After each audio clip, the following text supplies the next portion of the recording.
morning, sir. Sir, good morning. So hope everyone is good. There's a feedback on your end, sir. So hope everyone is good. So today I'm on session about nano energy. So we will we will know and discuss about the nano energy. So it's about how nanotechnology can be applied in the energy field. So today we are going to have some discussions and the information about the nano energy. So everyone is okay to start? Hello, do you hear me? Yes, sir. Yeah, okay. So I think the other participants is not here yet. yeah, I'm waiting for the other participant. Yes. Okay. Maybe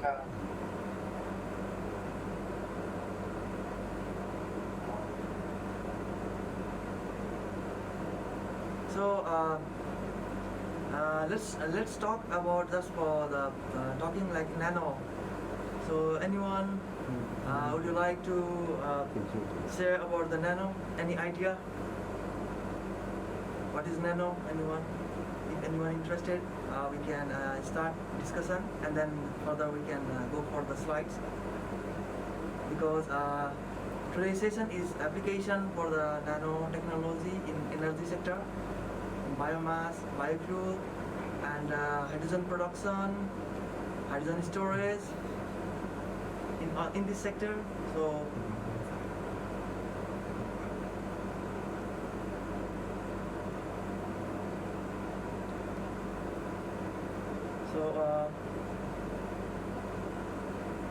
it participant.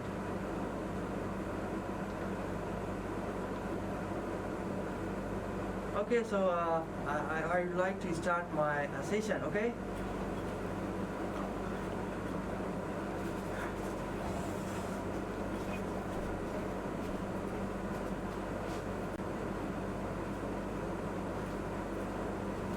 Okay, so do you hear me? Should I start? yes, sir. We can hear you.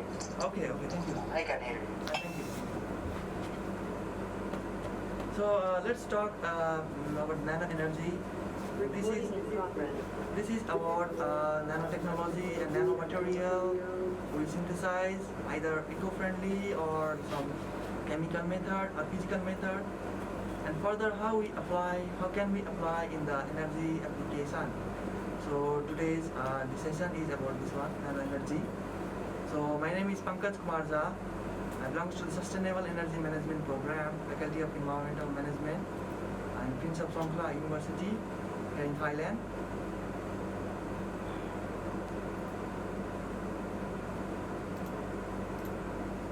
Okay, so introduction to the nano energy. So how we introduce about the nano energy? Energy production, conversion and management using nanomaterials is called nano energy.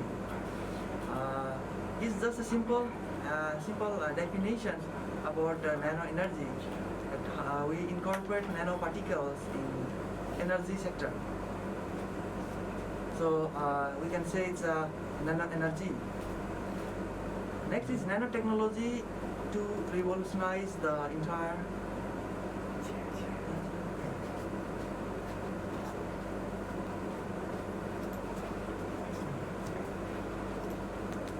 okay.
Hello. Hi, how are you? Yeah, I'm good. And how about you? I'm doing well. In Guyana, we have a holiday today. Oh, that's great. Yeah, we have today's Eid. Ah, so happy Eid. Thank you. I don't celebrate personally, but yes, I'm back to the holiday. So hope everything will be fine and due to this pandemic situation. Yeah, exactly. Everything is everything is being celebrated very differently. Yeah. So today my topic is about nano energy. The nanoparticle we apply for the energy application. And so, shall I start? Yes, sir. Okay. So my name is Pankaj Kumar Jha, and my today's session is about nano. Cut into the for two piece way, and then we calculate the surface area. It increases from 6 meter square to the 12 meter square. Similarly, again we cut into the numerous pieces. You can see the surface area increases. So this shows that when the bulk material is break down into the nano scale size, the surface area increase, and this is the graph we can see. This is the nanoparticle in nanometer scale, and this is the surface area per unit volume per nanometer. So here, when this is the nanometer size, when it decreases, surface area per unit volume increases. So this is the main concept we can understand, that these properties of nanoparticle we can use for various electrical energy application. So this is increase in surface area to the volume ratio concept about the nanoparticle.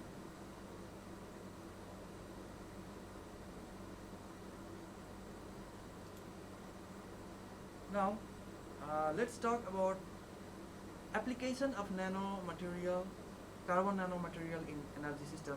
There are so many nanoparticles, carbon nanotubes, this is carbon nanomaterials. It's about carbon nanotubes, and there are also different types of carbon nanotubes, single wall, multi wall, where one single wall have one layer of the graphene or graphite sheet to make a single tube at the nanoscale.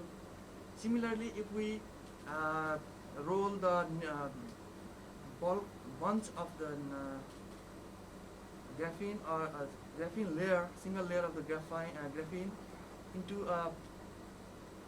a cylindrical shape, that is we can say that it's a multi-volt. So these nanomaterials we can use for supercapacitor, fuel cell, lithium ion battery, and solar cell.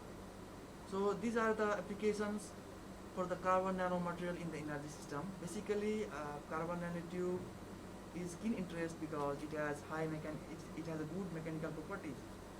Like if we this carbon nanotube we can put in the rope, or we can put inside the tank, where with the tank has high pressure, having some pressure in it, so it has a high mechanical strength. So these are some applications for the carbon nanomaterial in the energy system. Here supercapacitor. Supercapacitors are used for the electrical storage, and then chargeable. Solar energy, solar panels are made, lithium ion batteries. So these are the hot topics for the alternative energy management. Now let's talk about nanomaterials application in the various fields. So first one is hydrogen. For hydrogen, fuel cell membranes, nanosized catalyst, storage, bioproduction, hydrogenase. So nanomaterials and nanotechnology can be used for the hydrogen application. So yesterday I already give presentation about the fuel cell, and I have designed some modified fuel cell. Uh, so another is energy storage application. For energy storage application, battery capacity, lifetime, supercapacitor, aging, micro batteries, hybrid architectures. Smart energy consumption. The nanomaterials also be used in the smart energy consumption in the lights, LED light bulbs, sensors, coating, light materials, spongy materials. So in sensors, if we talk about sensor, nano sensing, it has a diversified field. In engineering, we can say sensors for the toxic gas sensing, particulate matter sensing. So these nanomaterials can be used as a sensor or light detectors, and coatings, light materials.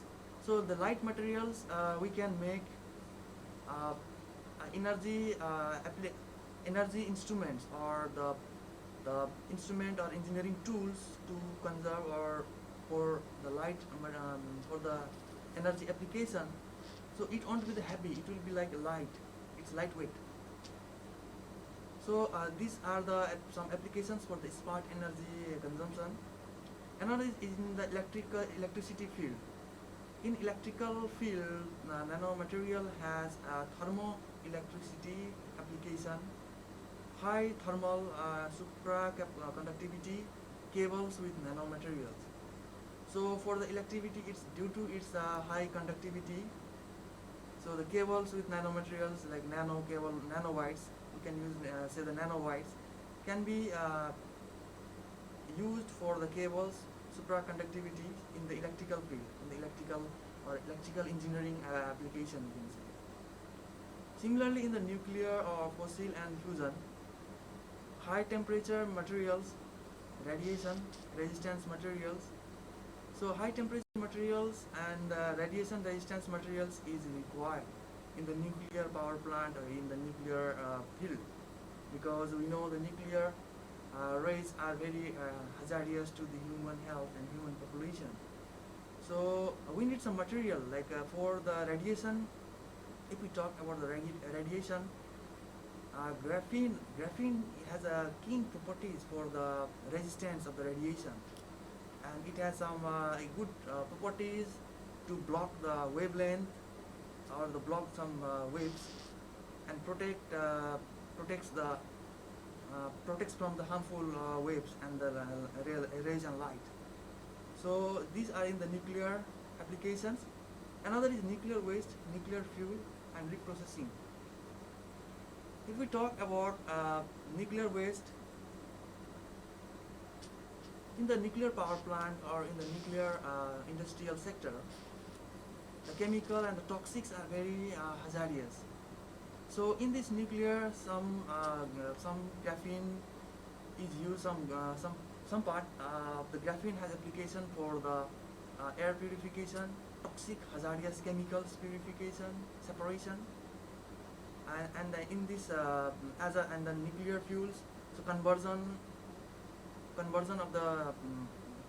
into the nuclear fuels from the raw materials in the nuclear plant station.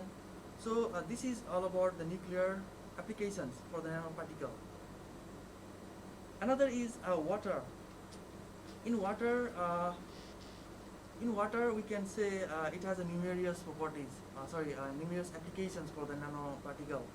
Like in water, we can talk in a simply way that we need a pure drinking water in our daily life. So nanoparticles, nanomaterials, modified nanomaterials, nanocomposites are used for the water purification system. So it has, although in the water purification system there is an integrated system or the integrated technique where water purification and then hydrogen harvesting is done in the single way, in the single setup, or in the single experiment, or in the single design, you can say, like smart water and hydrogen is like that. So in that also we can use, this nanomaterial is used for the water sector. Another is biomass and waste.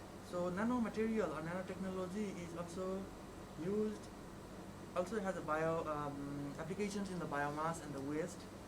So in biomass, catalysts, reaction dynamics, nano size catalysts. So in biomass, the nanoparticle has keen properties. It has electrical properties uh, to degrade the raw materials into the fuels, oil or fuels. So these are the key properties for the nanomaterial in the biomass and waste management also. So next is geothermal energy. How we use the nanotechnology in the geothermal energy?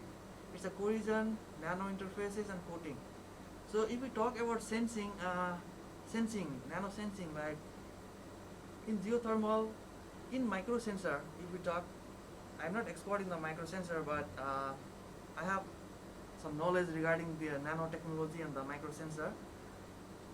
Uh, in the microsensor, the exact tiny data for the thermal heat or geothermal heat is not analyzed, or it is not measured. But if we use the nano sensor or sensor or sensing to know the accurate amount of smallest and tiny amount of heat uh, in the geothermal application or in the geothermal study, this nanotechnology plays a vital role. So is a nano interfaces.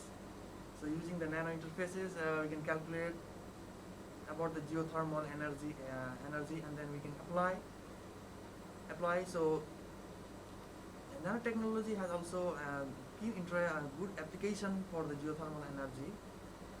Another is wine storage, corrosion, aging, and coating. So in wine, in wine energy, we can use energy storage system, nanomaterial. We can incorporate for the energy storage system, corrosion. To control the corrosion, nanomaterial is used. Aging. So if we put the bulk material, it may damage in short time. So the low age. But if we put the nanomaterials, it has a high lifespan. We can say lifespan. So it increases the aging of the wind energy equipments, and then wind turbines. So coating. So we can use the coatings to make a good and strong wind turbines. So we can use the nanomaterial in this field also, in the wind energy field also. Another is solar energy. We can use nanomaterial in solar energy in thin films like mineral and organic, tailored electronic structure, aging and coating. So in solar energy, solar panels are designed using the nanomaterial by making the thin films. Thin films is a very nano scale film.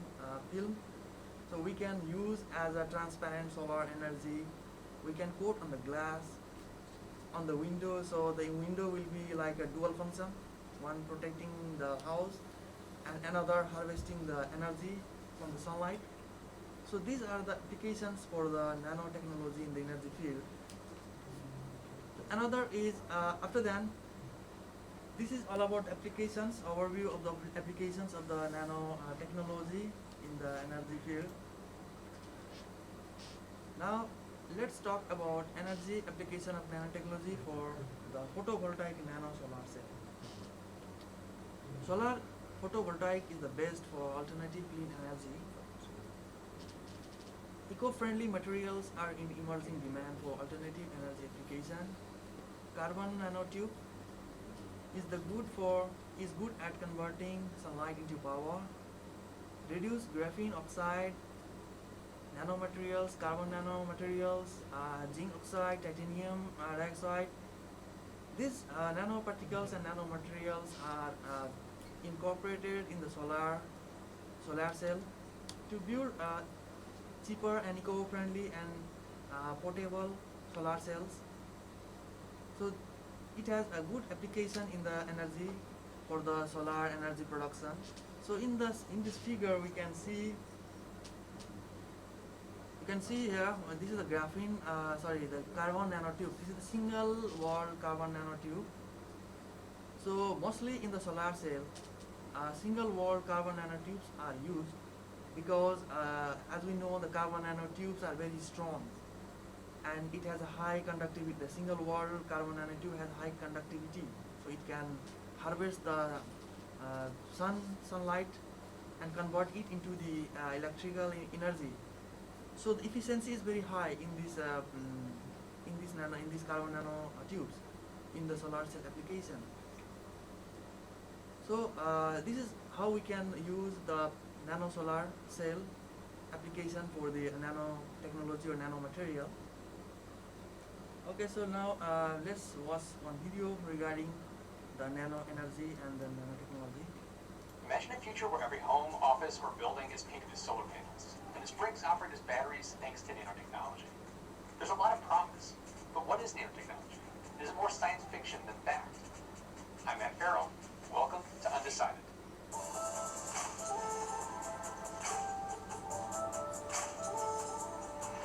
When you hear the term nanotech, chances are that some sci-fi book or movie pops into your head, where they use the term to explain away some technological wonder or advancement. Don't worry about it, it's nanotech. It's become a deus ex machina for science fiction writers. But what we're starting to see is that nanotechnology is responsible for great advances in physics, biology, chemistry, engineering, and material science. It's responsible for the new age of modern technology that will help civilization reach for the stars and much more. Nanotechnology refers to our ability to study and engineer technologies at a nanoscale, which is a range from 1 to 100 nanometers. That begs the question, how small is a nanometer?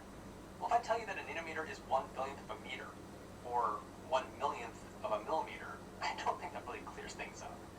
And I don't know about you, but my brain kind of breaks trying to think about this kind of scale. So let's try to put this in a different perspective.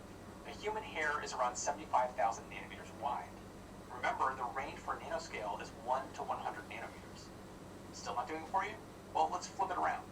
Imagine a marble measures 1 nanometer. In comparison to that, the Earth would measure about 1 meter in diameter. Just let that sink in for a minute. A marble compared to the size of our entire planet. That's 1 nanometer compared to 1 meter. Given how mind-boggling these scales are, we definitely have to give credit to the father of nanotechnology, physicist Richard Feynman. It all started with the American Physical Society meeting that was held at the California Institute of Technology on December 29, 1959. Feynman gave a talk that was titled, "There's Plenty of Room at the Bottom," where he speculated about being able to construct machines down to the molecular level. And the concept behind nanotechnology was born. It wasn't until 1974 that the term nanotechnology was coined by Professor Norio Taniguchi while he worked on ultra-precision machining. As he put it, nanotechnology mainly consists of the processing of separation, consolidation, and deformation of materials by one atom or one molecule. So we had the concept, then we had the term, but it wasn't until 1981 that this theory became a reality when the development of the scanning tunneling microscope that helped scientists actually see atoms individually. Gerd Binnick and Anna Grohr developed the microscope at IBM Zurich Research Laboratories in Switzerland and were later awarded the Nobel Prize in Physics in 1986. That major achievement was followed up by the atomic force microscope in 1985, which had the distinct advantage of imaging on almost all surfaces, including biological samples, glass, composites, and ceramics. That would prove to be a major turning point. With the advent of nanotechnology, scientists were now able to manipulate individual atoms. And that takes us into the realm of quantum mechanics, which is the science behind how matter behaves in the atomic and subatomic scale.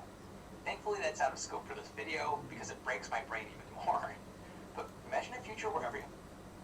Okay, so it was about the nanotechnology and how we can use for the application purpose in various fields. So now another is nano optimized energy storage system. This is how this is about optimizing the energy in the system using the nano particle or the nanotechnology. So in electrical energy storage, supercapacitor and ultra supercapacitors made from carbon nanotube and reduced graphene oxide, nanomaterials and nanocomposites are keen interest. Here we can see in the figure first nanomaterials in supercapacitor application. There is a current collector, electrode material, separator, electrolyte. So in conventional technique, there might be the bulk material, bulk electrode material. So we can replace the bulk material and then use the nano material, nanoscale size. For the electrode, instead of electrode material, we can, instead of the conventional electrode material, this nanomaterial can be incorporated there for the higher efficiency, higher efficient for the supercapacitor. So we can use nanomaterial, nanotechnology in this field also. So in supercapacitor, we can use a graphene oxide. If we use a graphene oxide, and if we reduce after reducing the graphene oxide, there might be the no oxygen on the graphene sheet, and it behaves as a high electrical conductivity property. So it can collect and store the charge or ions. Further, it can release the charge and ion. So it's very good, good and tunable properties for the nanomaterials in this supercapacitor application. Another is electrochemical energy storage system. Nanomaterials having high surface area allows more flow of charges. We can see here in the second figure, high surface area allowing more flows of charges. As we know, the surface volume ratio is surface area of the nanomaterial is very high. So on the surface, charge can roll, or it can store in the numerous amount of charge ions. So it can be stored. So this property of the surface area property, having high surface area at the nanoscale, this property we can use in the electrochemical energy storage system. So, but every properties are interrelated with each other. So here we can use nanotechnology in the energy application like this way. Another application is about nanomaterials for the battery, lithium battery. So normally lithium ions are stored in the bulk material or the conventional electrodes for the ion storage, for the lithium ion storage. And then there might be the long lifespan might be low or high, but if we use the nanomaterial, nanomaterial is a carbon nanotube. Normally in this field, carbon has a good vital role in the engineering application. So I focused on the graphene or the carbon material. Although all nanomaterials has their own properties or application in the energy field, but today's in this present situation, the graphene, graphite, and carbons are very good in the electrical and energy application.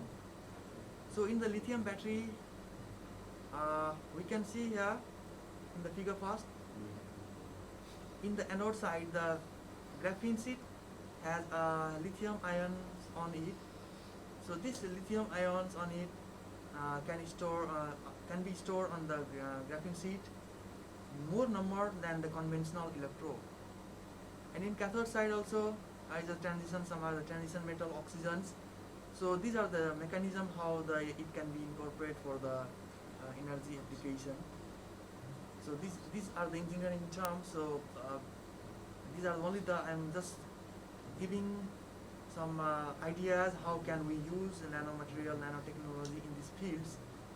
So only for the concept I would like to present this diagram. Figure B also the same here. In the one side is oxygen, we can see. Another side the lithium metal, and lithium electrons are stored, and there is a charge and discharge. So one time charge, another time discharge. So the aging of this charge and discharge might get effect if we replace the conventional electrodes and use the new nanotechnology modified electrodes. So it has also vital role in this technique, in this field, in the in the batteries, lithium ion storage. So the nanomaterial allow higher lithium storage density. So why lithium storage is higher density in the nano scale size material. It's because it has a high surface area. So due to high surface area, more number of lithium ions can be stored and it has high density. So this is the basic term. Another is electrolytes. Increase the conductivity and storage capacity. So the electrolytes, if we mix the electrolytes, if we make a mixed with some nano material, silver, zinc, or titanium, or we modify the electrolytes, it has the high conductivity and storage capacity. So these are the terms for the battery applications, how we can use in the battery. So I'm going to play one more video session. So how can in this we can know about the nano energy. Did you know that Elon Musk is the founder of Tesla, Neuralink, SpaceX, and the Boring Company? Yes, Elon is the CEO of Tesla and currently leading all the global leading projects of the company. He is managing the global manufacturing of electric cars, designs, engineering, solar energy, and other battery products. In 2003, Tesla started working with a significant mission of speeding up the process to generate sustainable energy in the world. Besides that, Tesla has been essentially working for 3 energy storage products for utility scale installations like PowerBack commercial scale battery, Megapack, and Powerwall home battery. After becoming the leading vertically integrated sustainable energy company to offer solar power systems throughout the United States of America, Tesla inaugurated the solar roof in 2017. There is no doubt that Elon Musk is the person behind incredibly exciting businesses of the world. While he is working on his SpaceX mission to Mars, Tesla is on the move to produce high-speed electric cars. His work does not end here, though. He is working on Hyperloop to transform the face of public transport, and the Boring Company is on the mission to discover innovative ways to dig tunnels. What do you think? Which one is the most effective product to change the world? Well, we believe the Tesla battery business will bring a quick and effective change in changing the world. Elon Musk has been working on Tesla's nanotech battery project for quite some time now. Do you know Tesla's nanotech battery will be worth trillions? In this video, we are bringing a little bit of background information and a lot more about the nanotech battery project of Tesla. If you are new to our channel, please subscribe for more exciting content. Let's get started.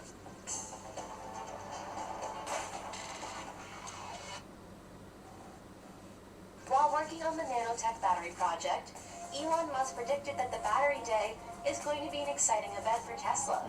Recently, Tesla inaugurated a public page for people to sign up for attending the event personally. Later, Tesla revealed exciting yet quite strange news concerning the background of the project. In this video, we will disclose the subtle background of the breathtaking nanotech battery of Tesla on Battery Day. It will be interesting for you to know that Fred Lambert conducted through research on the background of the Tesla battery and discovered fascinating results. The images resembled a lot like the silicone nanowires, which is a high potential battery technology in enhancing the work performance of the primary developer of this technology. Amperius is right next to Tesla's foremost building with a testing production line to manufacture its new battery. While we have not witnessed any connections between Amperius and Tesla, a strong companionship between the two companies will be very logical, knowing the background of the sign-up page for Tesla's Battery Day. The nanotech battery of Tesla has incredible importance for many reasons. While Ampere is disclosing its silicon battery technology, there is a strong claim about the slow technology evolution of batteries. In the past 10 years, we have witnessed a massive improvement of almost 15 times in the processors and the hard disk, increasing its capacity over 8 times. However, the density of the battery remains the same and barely improved only by 2 times. Altogether, these are the fundamental reasons for not witnessing a breakthrough for batteries. In the past few years, lithium-ion batteries have a significant place for energy storage. However, Amperius proclaimed them for reaching their maximum limit. While there has been massive development in electronics, the credit goes to the consistent improvements in manufacturing technology. Therefore, batteries should go through the same process of exchanging and switching up the major chemistry of manufacturing. The lack of storage and anode capacity is the significant reason for the lithium-ion batteries to reach the limited energy density point. Let me show you a quick overview of this. Do you know that anode and cathode are two sides of a battery? They function by charging and discharging energy by transmitting it to each other. The major problem with lithium-ion batteries is the lack of capacity in its anode, with stored carbon in the form of graphite. Moreover, these batteries can only store 350 milliamp hours per gram. These batteries can offer enough energy for running various real-world applications. However, they are not enough to offer the transition from fossil fuels to batteries. Consequently, the silicon-based batteries have anodes with 10 times higher storage capacity. That is much more than the anodes of lithium-ion batteries. These batteries offer higher capacity than the carbon-filled anodes. As you might be wondering, why don't they release a silicon-based battery then? We got the answer for you here right now. Despite having more storage capacity than the lithium-ion battery, silicon batteries are not commonly used because of the instant heating effect of the battery. Yes, the silicon battery instantly heats up while charging. This is where the effectiveness of the nanowire technology comes to the rescue. Nano is recognized as the factor of 10, where the power compromises a negative 9 that is usually taken up as a 0. In 2007, the lessening out of silicon anode was extremely small, around 1,000 times smaller than the normal thickness of a piece of paper. While the Stanford researchers worked hard to prevent this anode from further swelling and breaking down. Later, Amprius created this technology for commercial utilization while continuously improving the silicon nanowire for a couple of years. Many disclose this as the top development in the commercial sector because of the promising results of Amprius nano batteries. The significant reason is the higher connectivity and conductivity power of the compromised battery system. While this battery has no tabs, it reduces the charging rate substantially, along with improving the overall performance. Secondly, the lifetime durability of the battery represents an excellent life cycle. That is exactly what Elon gave a hint about, having a million-mile battery with increased battery life. Apart from supporting durable robo-taxis and cyber-trucks, Elon Musk visualizes to be extremely helpful in the long-lasting future vehicles. When he unveiled the Cybertruck, the groundbreaking ideal in design left people around the world stunned. The most revolutionary part of the Cybertruck is having a hard stainless steel material that will last for decades to come. You can imagine a Cybertruck staying the same and brand new for the next few decades. The same goes for the battery in electric cars to last a lifetime, along with maximum driving range. Many of you are probably thinking about the energy density right now. This battery will be highly beneficial in offering the highest energy density in the world. This battery is ready to revolutionize the world because the batteries are set to 500 watt-hours per kilogram that are higher than any other battery out there right now. Now, let me explain this in a little more practical way. Think about your cell phone with double its original capacity. It might be difficult to imagine because we have never seen nor imagined anything like this before. We don't need to have 700 miles of charge to run an electric car daily because we only travel between 50 to 200 miles within a day. However, this will help Tesla in shrinking up the size of its battery while offering 300 to 400 miles. This will automatically lower the actual cost of the battery. Considering all these facts, it's extremely difficult for Tesla to ignore the significance of this battery when it's only a few steps away from becoming the foremost factory of this battery. After covering the electrifying significance of this battery, it's time to briefly analyze the potential applications of the nanotech battery. This battery will offer maximum support to the electric drone, vehicles, aircraft, and even satellites. The drones will get instant charging from Amprius battery, experience along with increasing the flying time of it.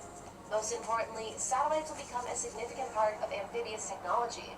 The company is determined to enhance the potential not only for all satellites, but Amprius, watch out the pseudo-satellites right now.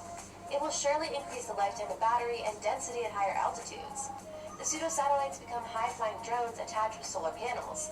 These satellites are capable of flying for months by taking advantage of the wind. While there is no obvious confirmation of partnership between Tesla and Amprius, they have surely given some hints about it.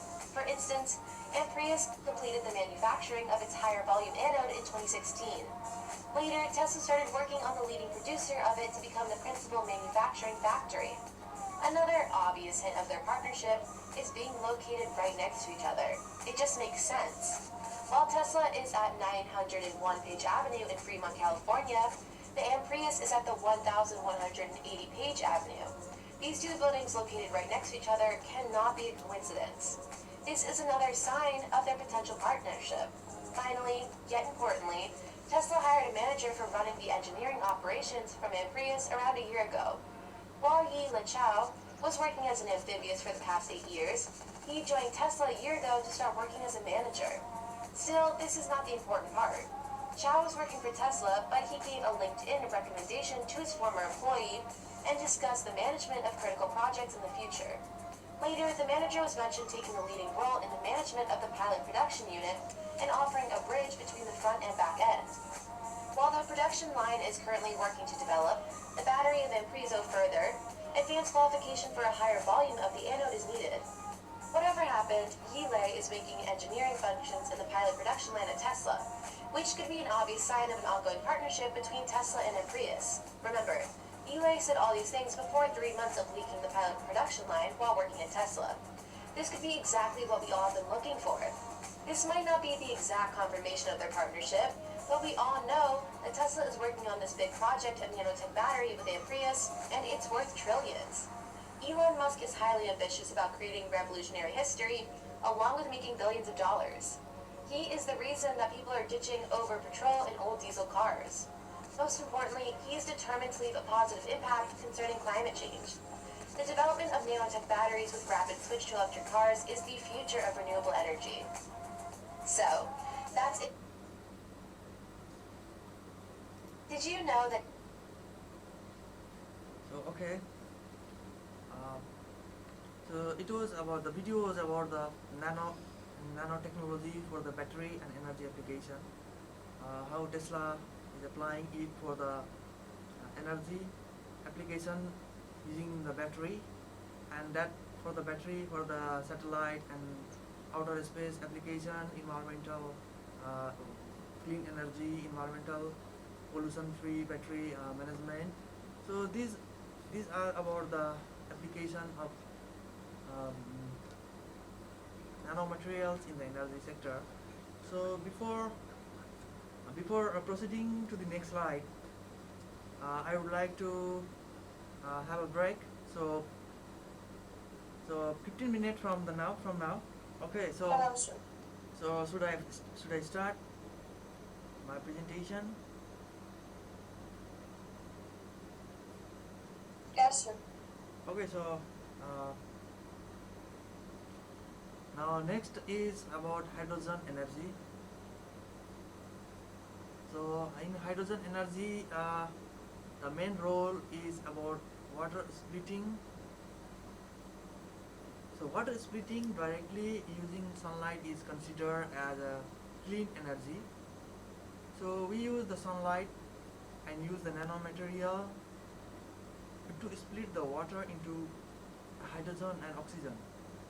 So we can collect the hydrogen ions and store for the further energy application or for the daily use for the energy purpose. So water splitting is considered as the clean energy for the hydrogen fuel cell or hydrogen energy for the hydrogen energy.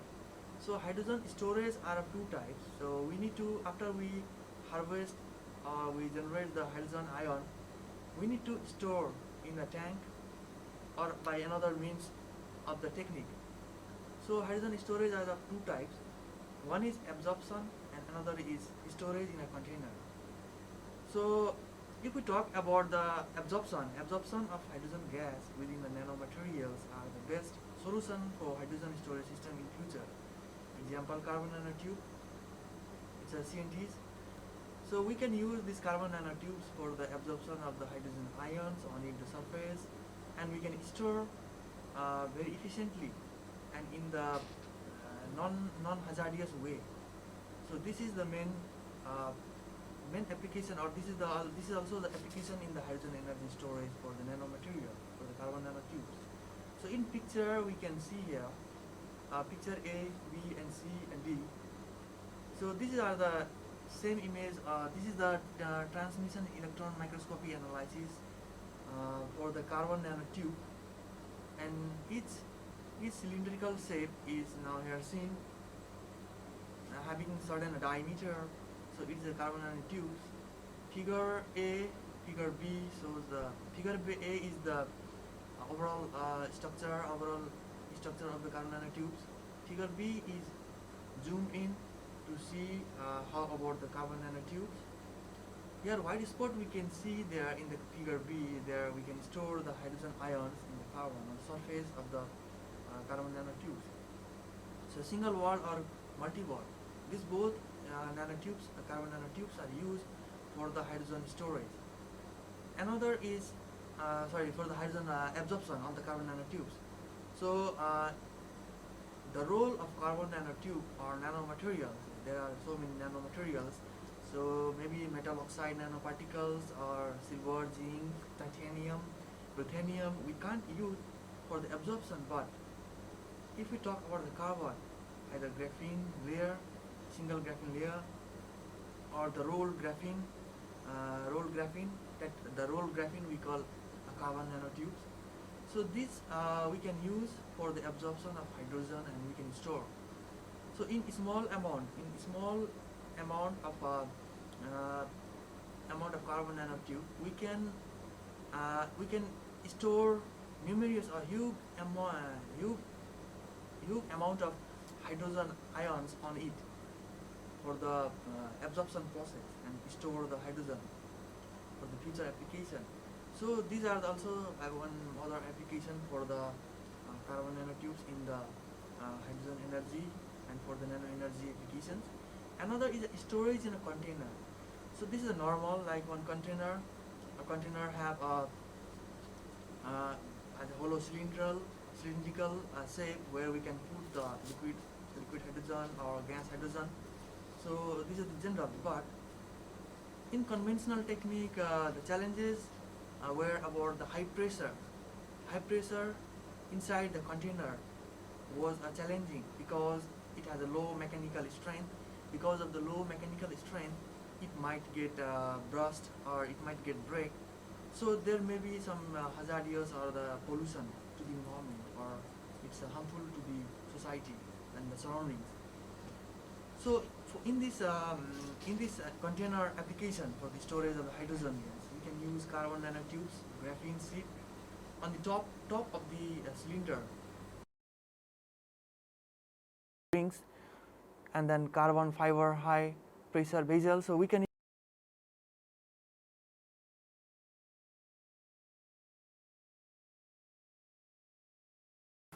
to support the high pressure and we can put more amount of hydrogen gas or liquid hydrogen in it. So these are the future prospects and applications for the nanomaterial, carbon nanotubes, carbon materials for the energy application.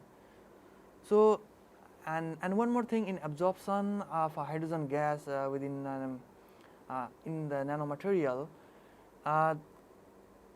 the large scale production for the carbon nanotubes is done by chemical vapor deposition, physical vapor deposition. So this technique, and in this the small or the bulk graphite is taken and then laser light is strike on it.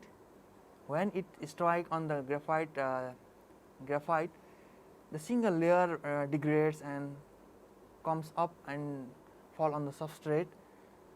So in this, the rolling of the nanotube, the graphene sheet is done by the force, maybe by the pulse laser, maybe the laser light or pulse, or from any physical modes or chemical modes to roll, because we know the graphene sheet is a single layer, just a sheet layer. But if we need to roll the sheet to make a cylindrical shape, there some energy or some external pressure force is required. So in this part also, some techniques, some eco-friendly techniques to roll the graphene and to make the carbon nanotubes are still going on, as I know. So this is also most important for the hydrogen energy storage system in upcoming future. But challenges in this system is the mass production of the graphene. So the mass production of the graphene is still challenging because we cannot use the advanced lab for in the large scale, because it might get problem in the surroundings due to its toxic gas releases, and some side effects. So still some studies is still going on and needed in the future prospects regarding the carbon nanotubes, about how to roll the graphene into the nanotube cylindrical shape. So I think my work is related about the eco-friendly. So I have some technique to roll the graphene, a single layer of graphene into the cylindrical shape. Like if we want a single wall, we can roll in the single wall. Only we can roll to make a single wall. If we need the multi-wall carbon nanotubes, then we can roll the bunch or numerous layer of the graphene sheet into the cylindrical shape by eco-friendly method. But still, I'm working on that. But that's another part. But about the hydrogen energy, this we can see the hydrogen storage. In hydrogen storage, this nanomaterial carbon has a most important role for the storage system. Okay, so let's go for the next video. So take a look of this video.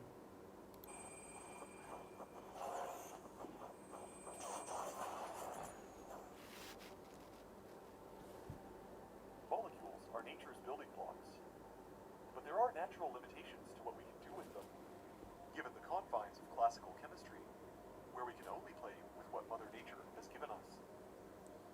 But molecular scale manufacturing can now give us the tools to accomplish our wildest dreams: immortality, supercomputers, and an endless supply of clean water. And yes, discovering a single molecule can make a world of difference. In fact, historical periods have often been characterized by the materials that they were able to harness during that time. We have the Stone Age, the Bronze Age, and the Iron Age. A civilization is only as good as what it's built from. And today, we live in what you would call the Silicon Age, the Oil Age, and quite possibly the Graphene Age. The term Graphene Age is not an exaggeration, because it's a material that can be so influential to society, future historians will use it to define the age in which we live. What's going on here? Why is everything... Graphene. Everything is Graphene. in the future? Oh, my. Impossible. He's lying. Sci-fi author Neil Stephenson even coined the term Diamond Age to describe a future society where we'll be able to make everything from a single compound called diamantoid, manufactured by nanoscale machines. A so-called Diamond Age might be very far off, but a Graphene Age might just be feasible. Graphene is to our world what Mithril is to Middle-earth. Not only is it a durable material, but it also has quite a number of additional uses that would take you forever to list. Graphene could potentially replace silicon as the go-to material for our transistors and circuits. It could charge our electric cars in minutes, make unbreakable smartphone screens, build space elevators, create the base for new supercomputers, enable efficient solar cells, filter the salt from our seawater, clean up nuclear waste, and most importantly, biocompatible properties for technology that could extend our lifespans.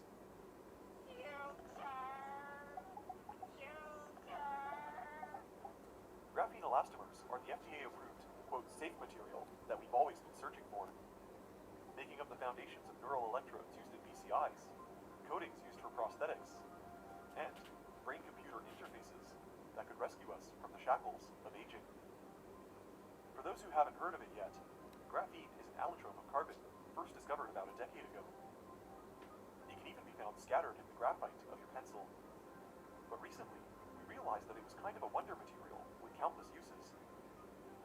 Graphene itself is just a transparent 2D sheet of carbon only a single atom wide, and yet is one of the strongest materials known to humanity.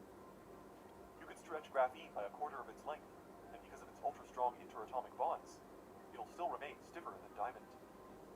In fact, you can take an elephant, balance it on a sharpened pencil, and then place that pencil on a sheet of graphene as thick as saran wrap. And, believe it or not, that sheet will not break.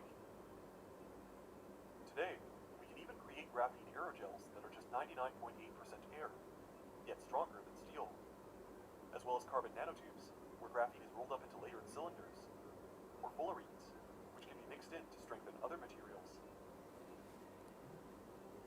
Graphene is such a versatile material that you can put it into many different composites, making up things like body armor, skeletal enhancements, or bionic augmentations. It's not only strong, but it's also extremely light, which means we can make airplanes dramatically bigger, or just keep them regular sized, with dramatically reduced fuel cost. Graphene is also one of the most flexible materials known to humanity, which means we can make smart clothes, and even foldable desktop monitors that you could carry in your pocket.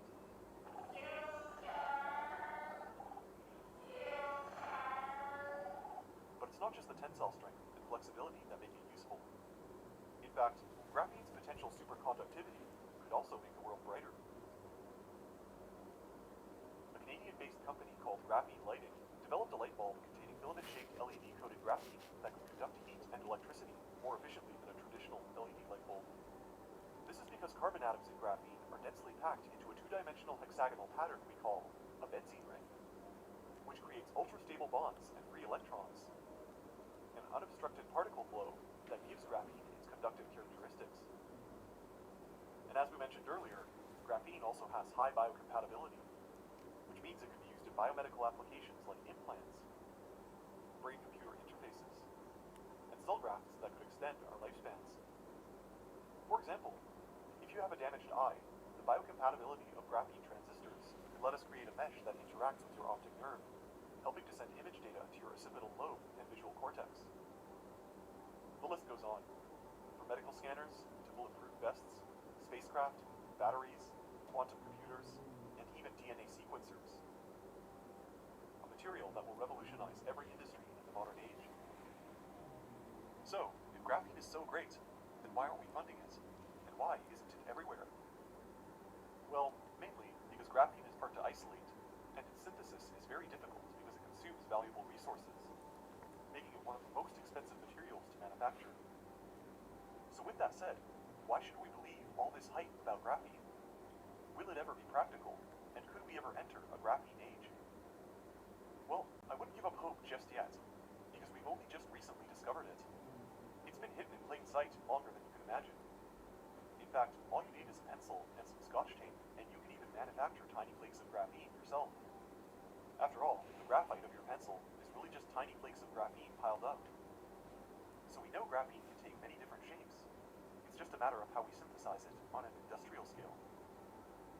This is a material that physicists originally thought would be impossible to make, since thermodynamic fluctuations would curl it up. However, two scientists at Manchester University figured out that this wasn't the case. A team led by Dr. André Dime and Dr. Konstantin Novoselov were the first to isolate one-atom-thick flakes of graphene using a repetitive shaping process centered on tape. Even though the amounts they got were very, very small, it still won them the Nobel Prize in 2010. The process was incredibly expensive, but fortunately, graphene production has gotten somewhat cheaper since then. The key to a graphene age is overcoming problems of synthesis. The modern techniques we use to exfoliate graphene rely heavily on aggressive oxidation, high-energy mixing, or sonication, none of which are very efficient. Currently, there are three conventional ways we can make it. First, mechanical exfoliation, a labor-intensive process where we press graphene into one-atom thick sheets, thinning graphite with a smooth silicon substrate and peeling it off layer by layer, which, you guessed it, sounds very inefficient and uneconomical. Second, there's chemical reduction, which produces substandard quality of graphene, not to mention it produces toxic chemical byproducts that would wreak havoc on the environment. Third, there's chemical vapor deposition, where we heat a copper substrate in a furnace at 1000 degrees Celsius, peeling and tempering the substrate while introducing methane and hydrogen gas, so that the carbon atoms get captured. It forms a continuous one-atom thick sheet, but this process isn't ideal either. Recently, scientists have discovered a fourth way to manufacture graphene, and it's cheaper than the previous three methods. A team of physicists from Kansas State University, led by Dr. Chris Sorensen, have patented a new process to produce graphene by the gram extremely efficiently, using only hydrocarbon gas, oxygen, and a spark plug. It's made by putting acetylene or ethylene gas in a chamber, introducing oxygen to that chamber, and timing a contained detonation in which the spark plug will create flakes of graphene in bulk. More interestingly, this groundbreaking process was discovered by accident as a byproduct when the team was working with carbon suit aerosol gels. Dr. Sorensen's method is interesting, but it doesn't produce pure graphene. It only creates an oxidized version of the material, which doesn't perform as well in intended applications. To solve this problem, another team at the University of Connecticut, led by chemistry professor Doug Adamson, has figured out how to even more efficiently synthesize graphene in its pure unoxidized form. Their method, published in the journal ACS Nano, described a process where we place graphene in an interface of oil and water, cover the interface, and then trap overlapping graphene sheets while locking them in place with plastics and cross-linked polymers. In fact, another study, published in the journal Nature Communications, describes an even simpler process where we heat soybean oil to 800 degrees Celsius on nickel foil, causing carbon atoms to arrange into a one-atom thick sheet, and cutting the production costs of chemical vapor deposition almost tenfold. But this process still has a ways to go. The largest graphene sheet we've created thus far was only the size of a credit card. If all else fails, there's always PECVD, or plasma-assisted chemical vapor deposition, a new cutting-edge method for graphene synthesis, where we take a piece of copper, introduce it to hydrogen plasma and cyanide radicals, clean off the copper oxide, pump in methane gas, separate the hydrogen, and then have the copper take up the carbon atoms from the methane, nucleating them into graphene. In general, it seems that every few months, a new method for synthesizing graphene is developed, dropping the manufacturing price $1 at a time. Back in 2008, graphene was one of the most expensive materials on Earth. But now, companies have started selling it in increasingly cheaper and larger quantities. Graphene production overall has grown from 12 tons in 2009 to over 390 tons last year, and climbing. Seeing some hope of graphene's industrial practicality, scientists are now taking the first step to actually delivering on all the hype surrounding graphene's endless applications, including but not limited to graphene clothing, thanks to its hydrophobic properties, limitless clean energy, thanks to its vibratory properties, superconductors, thanks to its valence of 4 and sp2 hybridization, and lastly, limitless clean water, thanks to its porous honeycomb structure. Firstly, we have graphene-based clothing, which, while still being very expensive, does exist commercially. Some graphene-based clothing lines are already available on the market. In fact, apparel startup company Bullaback just released the world's first $695 futuristic graphene jacket, with a high-stretch nylon coating on one side and a layer of graphene on the other. This makes the jacket waterproof, snow-resistant, and yet breathable like cotton. When the reversible jacket is worn with the graphene facing inward, it evenly redistributes heat from your body, keeping you warm during the winter while resisting humidity and stickiness in the summer.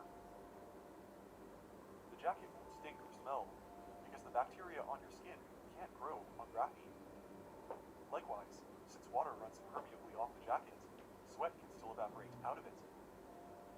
The nylon keeps the water off the jacket, yet the graphene lets water run through it. Additionally, graphene-based clothing can be pretty tough. Silk spun by graphene-fed spiders is now officially one of the strongest fabrics on Earth. A new study published in the journal 2D Materials showed how adding graphene and carbon nanotubes to a spider's drinking water can make it 5 times stronger than conventional silk. This means that body armor made from graphene silk would be on par with the likes of pure carbon fiber and Kevlar vests. Another emerging application of graphene could very well be in clean, limitless, renewable energy. Scientists from the University of Arkansas studied the movement of graphene under a scanning tunneling microscope, not only finding ground in motion, but also larger movements of the molecules within the graphene sheet itself. While this motion is very tiny, it could potentially be a source of harvestable energy. And with a graphene sheet 10 microns across, the researchers were able to generate 10 microwatts of power continuously without loss. This is essentially means that one day we could replace the concept of batteries by creating something called a vibration energy harvester, where a negatively charged layer of graphene between two electrodes could produce an alternating current. Imagine all the things we could do if we never had to replace a battery again. Electric cars could be useful for more than 5 years. Smartphones would be more convenient. And handheld gadgets would work almost like magic, letting us send, receive, and store information powered solely by the heat of room temperature. Granted that it could be produced efficiently enough, graphene would also technically be an endless resource. With carbon being the fourth most abundant material in space, it's not like we'll be running low on it anytime soon. Not only is graphene a strong, wearable, energy-generating material, it can also be made into a superconductor, conducting electricity 140 times faster than silicon, and conducting heat 10 times better than copper. How could this be? Well, while regular graphite comes in flakes that give its electrons lots of directions they can go in, flat, organized sheets of graphene can create an even larger surface where the electrons can skate around. This is because the carbon atoms of graphene have a valence of 4, allowing them to self-organize into a flat plane called sp2 hybridization. It seems simple enough, but here's the big kicker. The non-bonded fourth electron of each carbon atom can actually be cooled together on the surface in a kind of superhighway, speeding around the sheet at the speed of light and giving the carbon atoms superconductive capacities. Thanks to these miraculous properties, we could potentially have an electric car polymer battery that travels 500 miles in one charge, or even ultra-fast photonic chips that run on light rather than electricity, an idea we call optical computing. These properties would help us create a wireless world where no computers have cables, and Wi-Fi upload speeds are ridiculously fast. Additionally, scientists at Florida International University found that graphene could even become naturally magnetic at the atomic level. By manipulating the spinning electrons of carbon atoms, the team was able to turn the graphene into a one-atom thick magnet with potential applications in data storage. But that's not all. Because of graphene's 97% transparency to visible light, another use is in touchscreens. Electrical conductivity is necessary so the device can actually sense your fingertip, and it has to be transparent so you can see what you're doing. Graphene does both of these things astronomically well, and the material we use right now, indium tin oxide, is a good conductor, but it's expensive and brittle. Overall, you can see how a material that carries heat and charge seamlessly could be very handy. Because even with good conductors like copper, much of the electricity is lost to resistance, where it's converted into heat. However, graphene, a semiconductor in its natural state, can also become what's called a superconductor. By definition, superconductors don't generate heat, meaning they conduct flawlessly and have a zero loss carrying capacity when delivering electricity. Scientists have superconductive abilities in graphene by doping the material with calcium atoms. These graphene supercapacitors, produced by Skeleton Technologies, are now available for industrial power applications. But it doesn't stop there. Microprocessors built with superconductive graphene wires could potentially replace silicon and extend the life of Moore's law, since we can only make silicon chips so small until they melt. Unlike a silicon chip, a graphene chip would not melt at the nanoscopic scale, and while we don't have graphene computing just yet, some graphene-based conductors are already being applied in a research setting. Recently, scientists at the Samsung Corporation, in collaboration with Seoul National University, found a way to synthesize graphene into beads with silicon dioxide, allowing them to increase their battery capacity by 45% and their charging speeds by 500%. Comparatively, Samsung's graphene batteries would only have about 12 minutes of charge time in comparison to an hour-long charge time for conventional lithium-ion batteries. If that's not amazing enough already, an even more groundbreaking study describes a method for making a graphene superconductor at room temperature. If we could make graphene into a superconductor in its natural state, it could potentially pave the way for, you guessed it, quantum computers. In the study, scientists used two graphene layers on top of one another, twisted at the perfect angle for conducting electrons with zero resistance. We already have quantum computing, but the superconductors we use for them only work at temperatures close to absolute zero, and the warmest superconductor temperature we have so far is only around -140 degrees. So, if we could make a room temperature superconductor, then could we ever have quantum computers? It probably won't be anytime soon, but that doesn't mean we can't develop other kinds of graphene-based computing. In fact, just last year, one of the first integrated graphene electronics chips has been produced commercially and marketed to pharmaceutical researchers by Nanomedical Diagnostics, a company based in San Diego. Scientists are very excited by the possibility of using graphene to replace silicon, not just because the electrons move faster, but also because they're subjected to less noise, as the molecular structure allows them to move from one side of the chain to the other without having to detour around atomic potholes. But don't get too excited. All this is still at the research stage. It'll be at least another decade before we see graphene transistors rolled out into widely used electronics. Last but definitely not least, there's graphene filtration. Not only can graphene help us build fast-charging batteries, computer clothing, and superconducting transistors, it can also help to extend our life expectancy. One of the biggest problems in the future will be getting clean water to the 12 billion people projected to live on this planet by the end of the century. By the year 2050, water consumption will have grown by 40%, and a significant portion of the world's population will not have access to it. Over half of these people will be in Africa, where water is still the most difficult to get. According to the World Health Organization, horrifying statistics show that at least 2 billion people around the world are also using drinking water contaminated with feces, transmitting diarrheal diseases like cholera, dysentery, typhoid, and polio. A simple filtration device would do wonders for life extension, since over 500,000 people die every year just from drinking contaminated water. While the Earth's surface may already be 71% water, 97% of it comes from the planet's oceans. So if we want more water, we'll need to pull the salt out of it in order to make it drinkable. So far, the only solution we have is an industrial-scale process called reverse osmosis, where pressure is applied to salt water to push H2O into low salinity zones. Through reverse osmosis, the country of Israel is able to get 1/4 of its fresh water from the Mediterranean Sea, but it doesn't come cheaply, costing about $3,000 US per acre-foot of water. However, it's only this expensive because pumping water through plastic membranes uses a lot of our energy. But if we could replace these plastic membranes with graphene sheets, then we could potentially reduce the energy needed for reverse osmosis, and thus filter salt water more cheaply.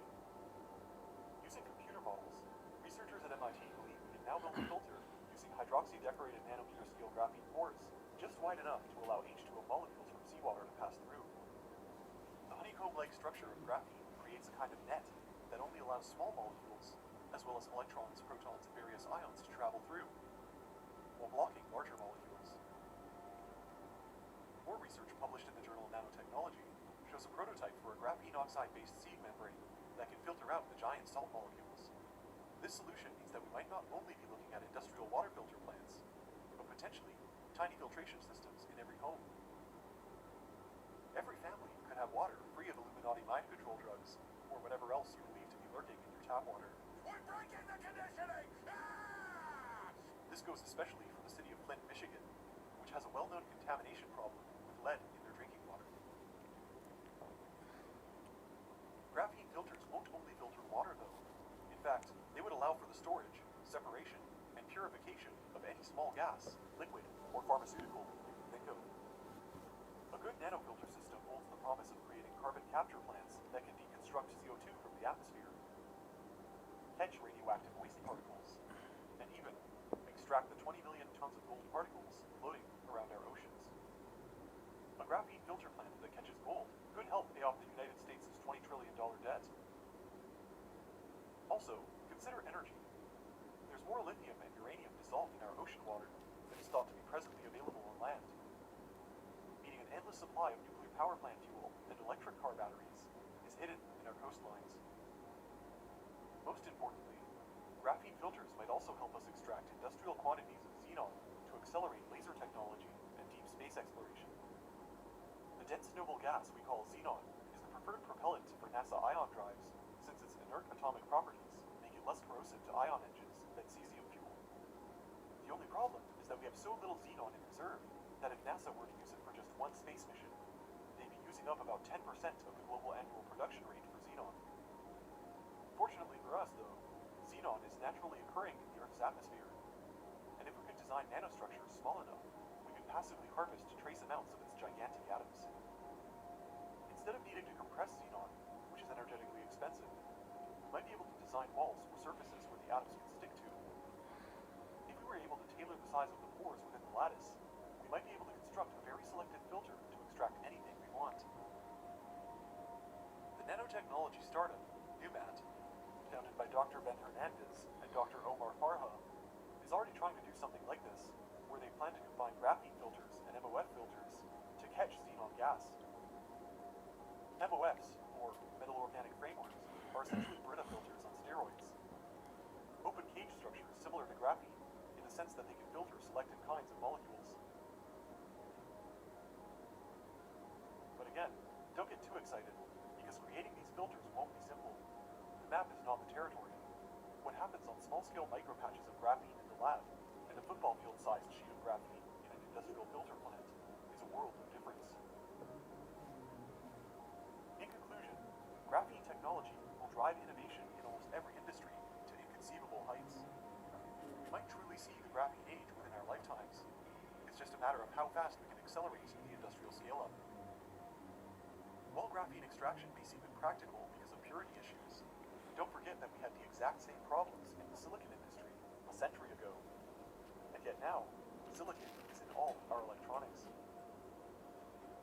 With the potential to create anything from bionics to advanced supercomputers, graphene is truly the material of tomorrow. Turns out that the key to a future without aging, pollution, and drought isn't impossible after all. It was inside your pencil all along.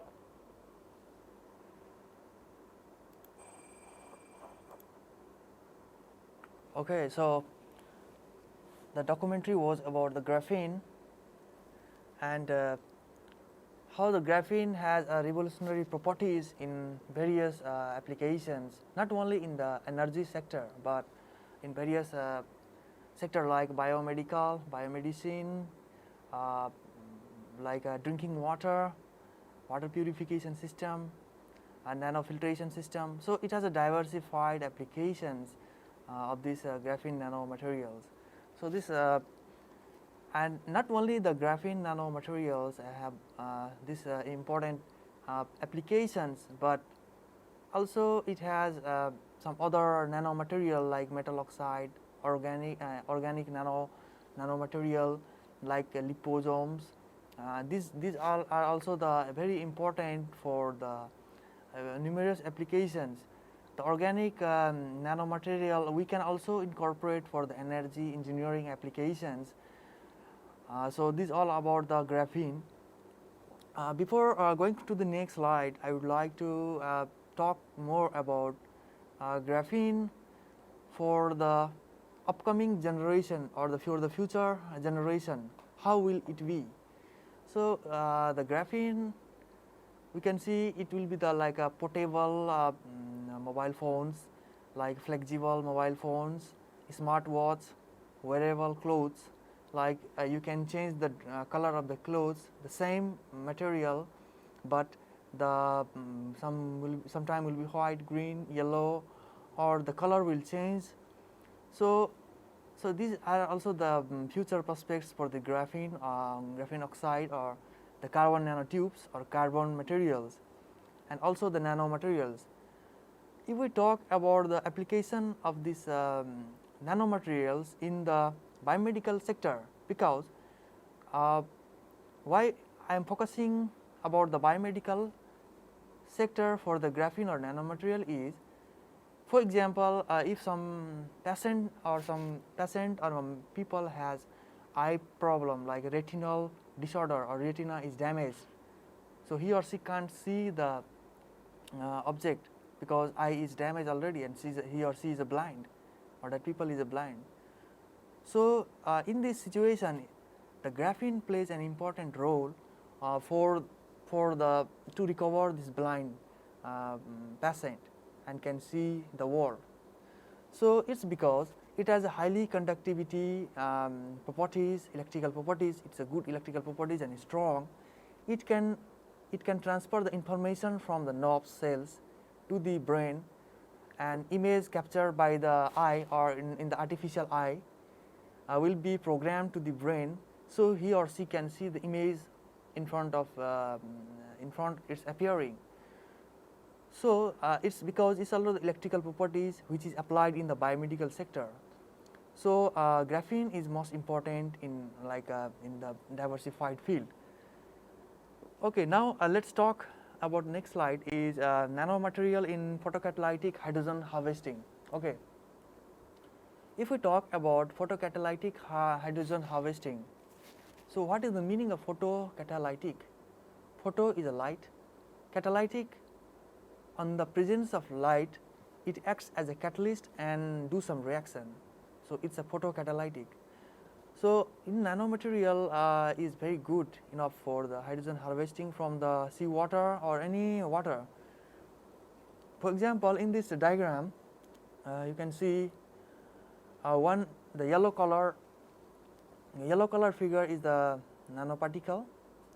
When the ray of light is fall on the nanoparticle, the transmission of the electrons from valence band to the conduction band, here is written BB and the CB.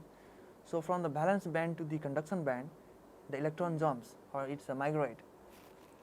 While migrating, it absorbs some energy from the sunlight or from the UV light, you can say UV light or sunlight, ultraviolet light. Okay.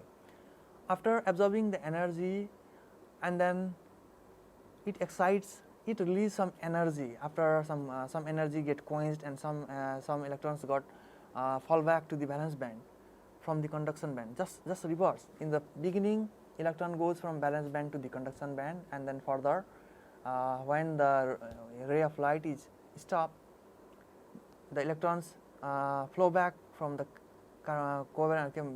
conduction band to the valence band. Okay.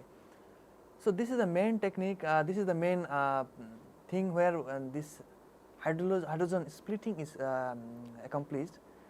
So while transferring the electron from valence band to the conduction band, it releases some energy, and the energy, the electrical energy, breaks the H2O. H2O is the water into the hydrogen and oxygen, and pure hydrogen ion and pure oxygen ion are released. So this is the photocatalytic. This is the definition about the photocatalytic. So nanomaterial have a great photocatalytic hydrogen harvesting applications.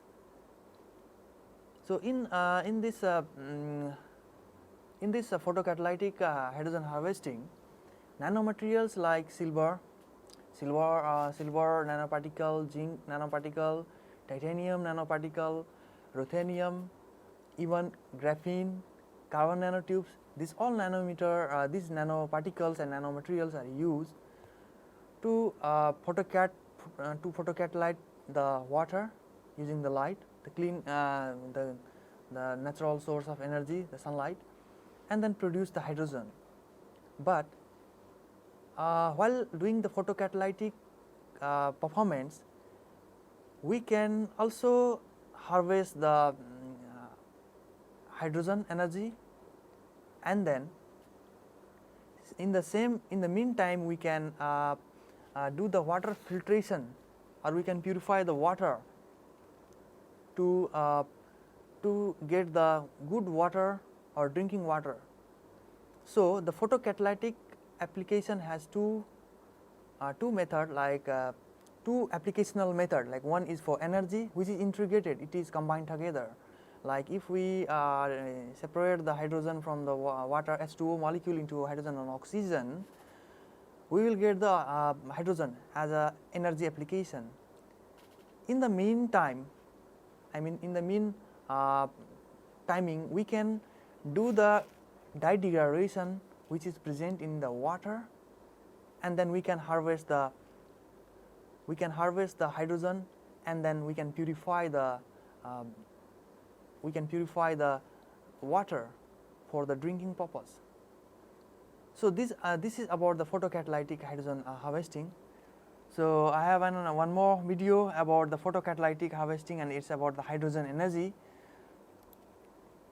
Okay, so let's watch this video again. I made an explosion joke. I met Farrell. Welcome to Undecided.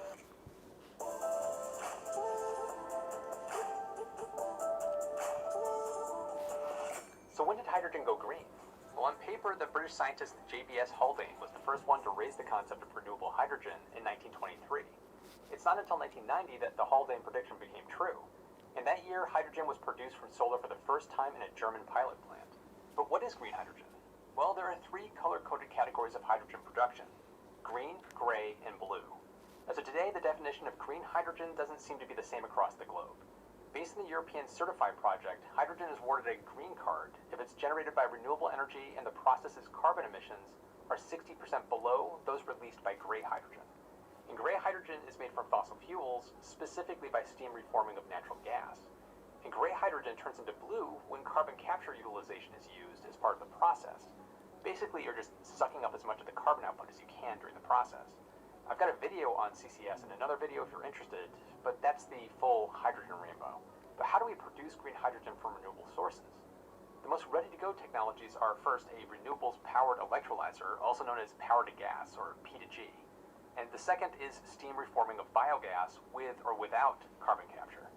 For the purposes of focusing on the greenest hydrogen, I'm only going to look at the first one. So first, what's an electrolyzer? Well, put simply, it's a device that breaks down water into oxygen and hydrogen. This happens in a cell with a membrane that's separating a cathode and an anode. And when you apply a current to the cell, you trigger electrolysis. In other words, water splitting. That sounds like a green process, but there's a major issue. If you're not using renewable generated electricity to power the electrolyzer, then you're still having a high environmental impact. Although industrial renewable powered electrolyzers achieve efficiencies up to 85%, only 4% of the global hydrogen is produced this way. The high-purity hydrogen that's produced by an electrolyzer is ideal to be fed to a fuel cell.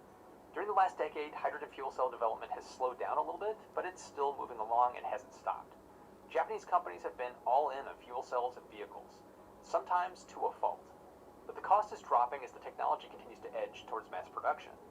And even if fuel cell vehicles lowering costs drop at the expected rate, it's not expected to match those of battery electric vehicles and fossil-fueled cars until 2030. Even though passenger car variants of fuel cell vehicles may be lagging behind battery electric, other transport types might benefit from them. Like hydrogen fuel cells may make more sense for heavier vehicles traveling over longer distances, like buses, trucks, and trains. For example, in 2016 in the US, there were 12,000 hydrogen fuel cell powered forklift trucks. Other than road and rail transport, green hydrogen appeals to the shipping industry as well.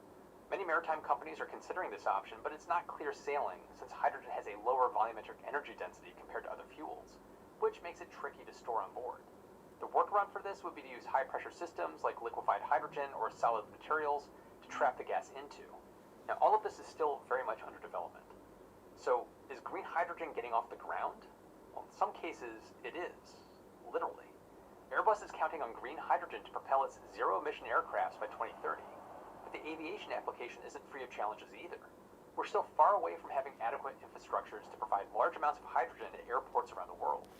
There seems to be a lot of movement with green hydrogen around the transportation sector, but what else can we do with it? We can't electrify everything, and green hydrogen can work as kind of an extension cord for renewable energy. Plus, clean hydrogen can also be stored, so it can be used to compensate for renewable energy intermittency. This makes a lot of sense and gives us flexibility and a more resilient grid when used in combination with renewable energy sources. That's why this clean fuel can be strategic as we clean up different sectors like heating and other fossil fuel dependent applications like steel production. For instance, as of 2018, hydrogen fuel cells heated up 225,000 homes around the world. So which countries are in pole position in the green hydrogen race? Well, one of them is my favorite renewable energy go-to, Australia. Hydrogen Renewables Australia is developing a 5 gigawatt project to produce green hydrogen to export to Asian countries. The mega electrolyzer will be powered by a combo of solar and wind and use desalinated water taken from the ocean. Over in the UK, they're planning to use offshore wind for a 5 gigawatt hydrogen production capacity by 2030. Green hydrogen can also inspire visions of futuristic cities, just like the Saudi Arabian NEOM, a $500 billion urban project whose energy demand will come from renewable hydrogen. To make the dream come true, the US company Air Products and Chemicals has been building what they claim to be the world's greenest hydrogen plant. 4 gigawatts worth of solar and wind installations will generate the clean fuel. And then there's Wuhan. It's not just famous or infamous for what we know it for. China has planned to shape Wuhan into a hydrogen city which will have up to 100 fueling stations by 2025.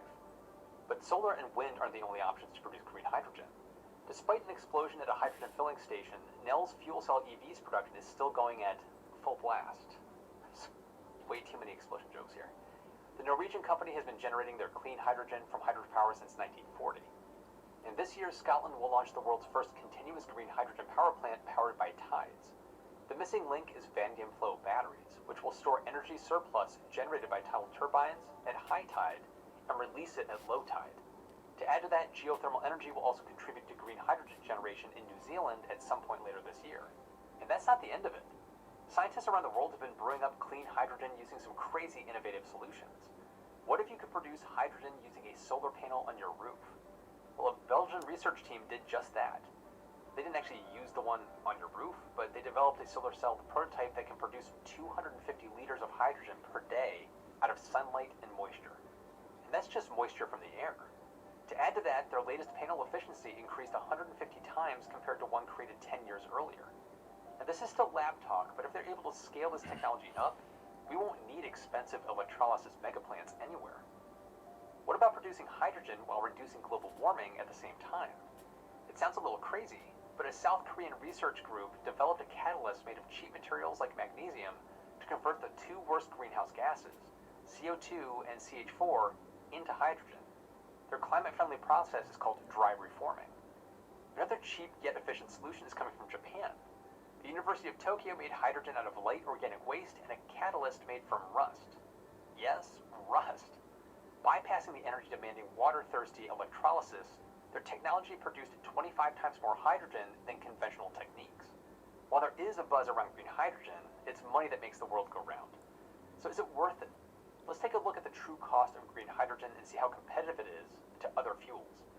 Based on the International Renewable Energy Agency, as of today, green hydrogen has a comparable cost of around $2.50 per kilogram compared to other fossil fuel alternatives, only when produced with the cheapest renewable technology. The good news is that the levelized cost of energy, or LCOE, of solar and wind has fallen dramatically over the last decade and is expected to continue to fall over the next 30 years from additional technology improvements. The same applies to electrolyzers. This favorable combo is expected to make green hydrogen cheaper than all forms of hydrogen from fossil fuels by 2050, or even by 2025 according to Nel.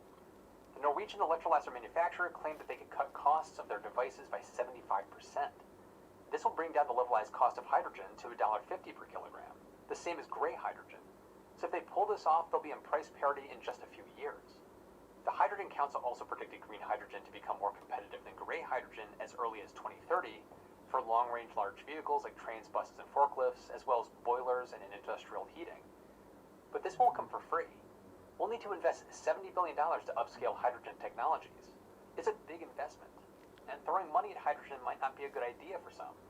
Green hydrogen skeptics argue that we might struggle to produce enough renewable energy to meet its global demand. So what do we do?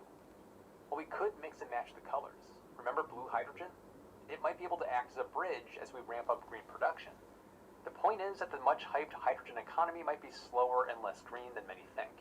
The hydrogen hype might work as a diversion, driving money away from renewables and battery technologies, shifting it towards oil companies.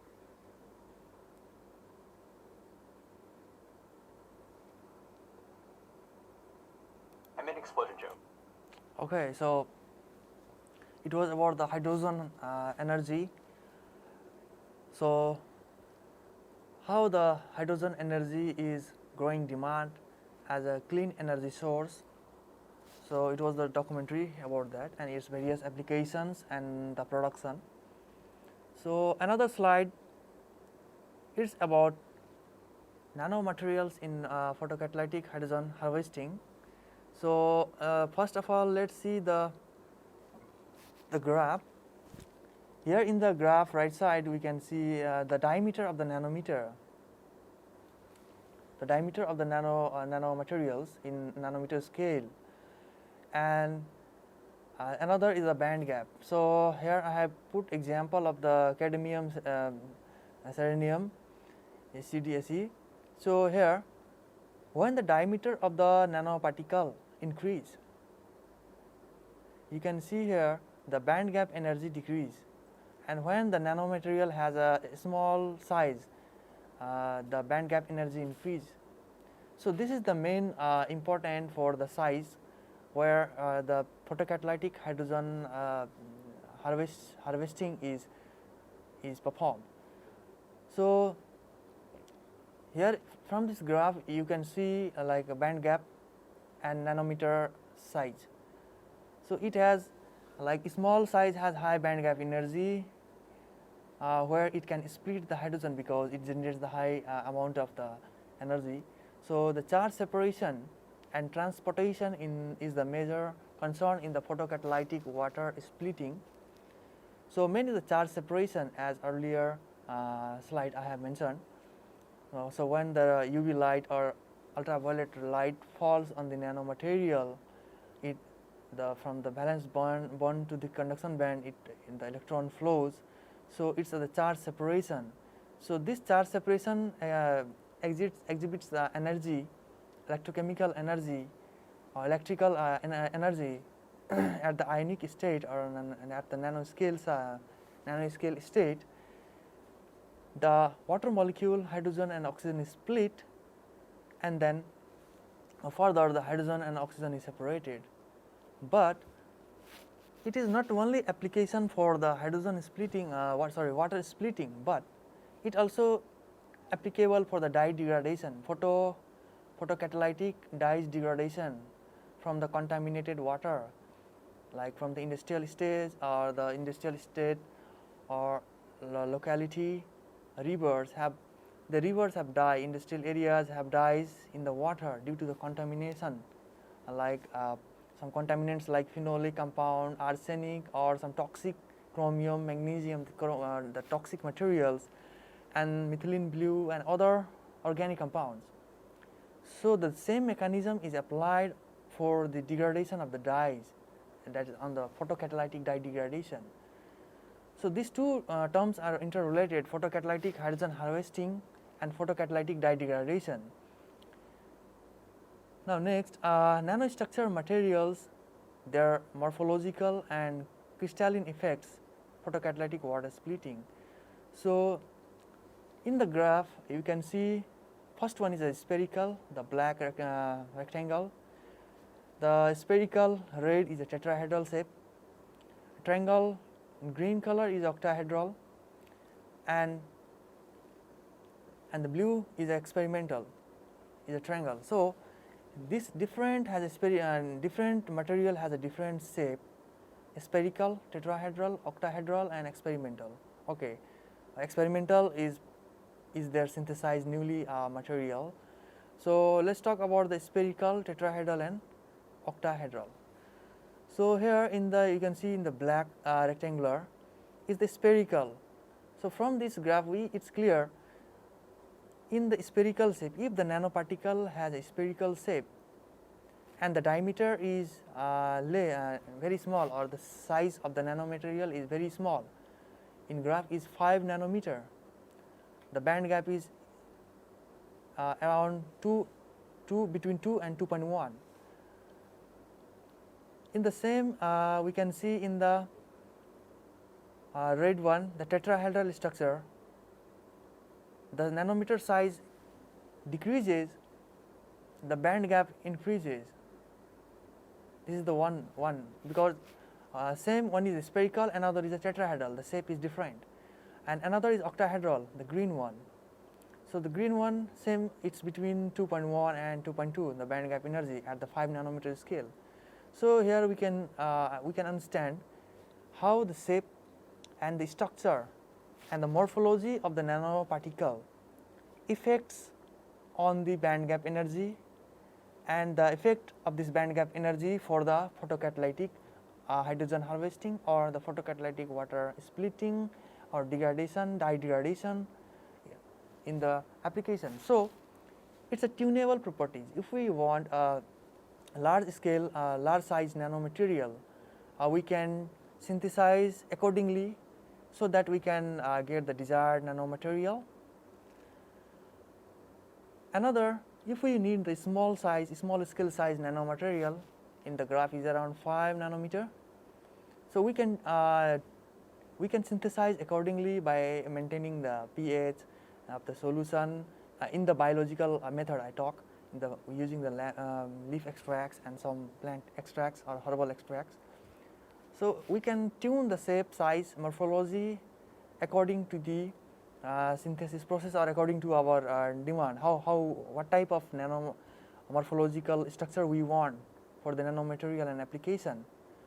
So this is the one important prospects for the nanomaterial and nanotechnology. Especially we talk about for the green nanotechnology, or you can say like biological synthesized nanomaterial, or in this technology, it's very easy to control the shape, size, morphology. If we want hexagonal, we can make a solution in such a way that the nanomaterial will be hexagonal, some will be the rectangular, or tetragonal, or octahedral, or experiment is like that.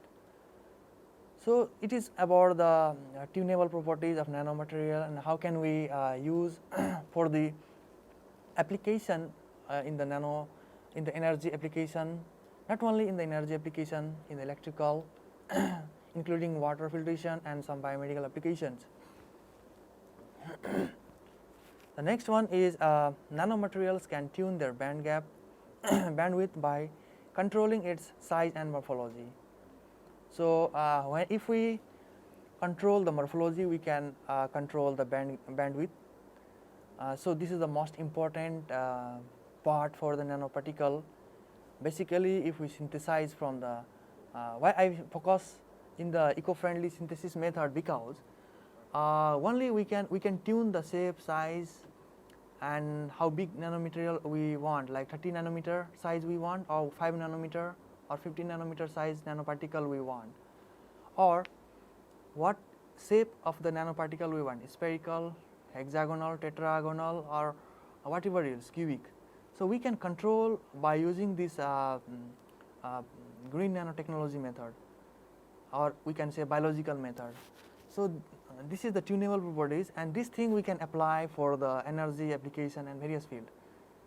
Okay, so this is all about the photocatalytic hydrogen harvesting and how nanoparticle is beneficial, how we can tune the nanomaterials for the photocatalytic application. If we talk about photocatalytic application, it has two.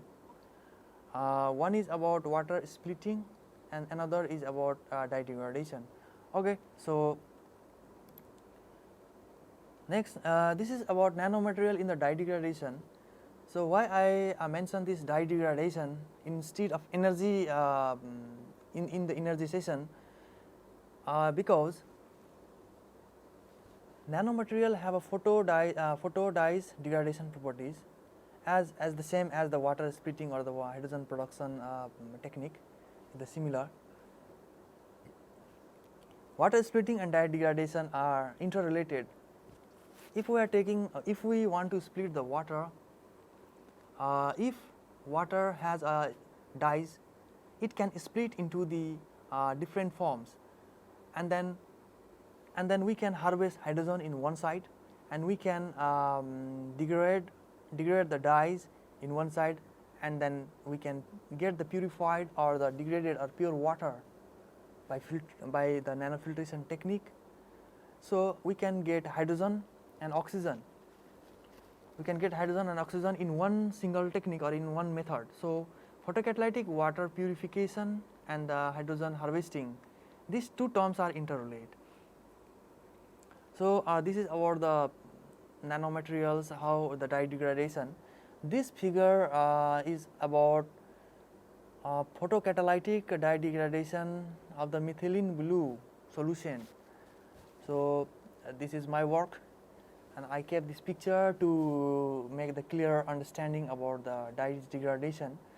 So for example, we have done the dye degradation using some metal oxide nanoparticle. It's a metal oxide nanoparticle in the beaker, and it's a different types of metal oxide nanoparticle is there. After then, while doing the dye degradation, dye is degraded and the byproduct is also the hydrogen ion. So these two terms are interrelated, the photocatalytic water splitting and the dye degradation. So these two part can be in future it can be integrate in one, and then we can design a smart plant in future by using this nanotechnology. So in one side we can get electricity, clean energy, and another side we can get clean water, pure drinking water. So so this is also, we can put some concept idea and we can use this thing. However, earlier this technique is already been used for the integrated work using some another nanomaterial, but this is all about the nanomaterials for the dye degradation. So these two terms are interrelated. Okay, so I have one more video regarding the role of nanoparticles in the photocatalytic hydrogen harvesting. So it's about how hydrogen energy is important and how we can use this hydrogen energy in the future aspects. So okay, so let's watch. Korea has established the Hydrogen Economy Promotion and Hydrogen Safety Management Acts for the first time in the world. Development of technologies that can produce and utilize hydrogen is the most significant element in order to supply hydrogen vehicles and expand charging stations. We look into hydrogen production technologies which are environment friendly and effective methods that have garnered a lot of attention in the global field. Vitalization of hydrogen economy has emerged as a top priority facing the country in 2020. A lot of research institutes and companies have developed technologies and products for the production of hydrogen, and they have built a new economic paradigm. 우리가 수소 사회로 가려고 하는 목적 중에 하나는 가장 큰 부분이 에너지 안보도 포함되어 있다고 봅니다. 지금 현재 국내에서 화석 기반의 에너지들은 95% 정도를 해외에 의존하고 있는 상황이거든요. 그러다 보니까 수소 자체가 청정성을 갖고 있다 하더라도 우리가 자체적으로 생산해서 공급할 수 있는 부분도 굉장히 중요한 요소이기 때문에 기술 기반의 에너지 생산, 그 부분의 수소 역할이 굉장히 크기 때문에 우리가 기술 개발을 통해서 수소 생산되는 부분이 가장 중요하다고 말씀드릴 수 있겠습니다. Water electrolysis is a technology that produces hydrogen and oxygen by making use of electrochemical reactions. This is a company which has produced hydrogen by developing polymer electrolyte membrane water electrolyzer. It shows the development of world-class technology for the production of pure hydrogen energy.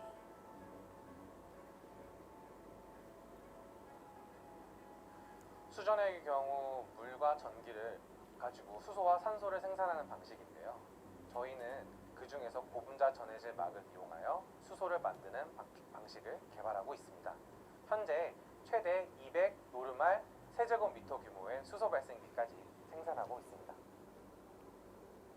The existing water electrolysis equipment used to be bulky and it needed complicated devices which can get rid of moisture contained in produced hydrogen.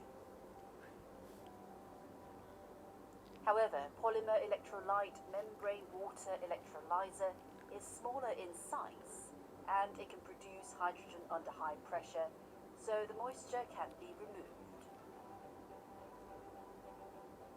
그린 수소를 생산하기 위해서는 재생에너지와 수전의 장치의 연계가 필수적입니다. 그중 고분자 수전의 장치는 그린 수소 생산에 가장 적합한 장치로 판단됩니다.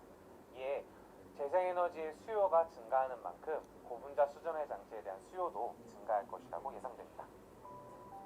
Hydrogen charging station is the core infrastructure for the hydrogen economy.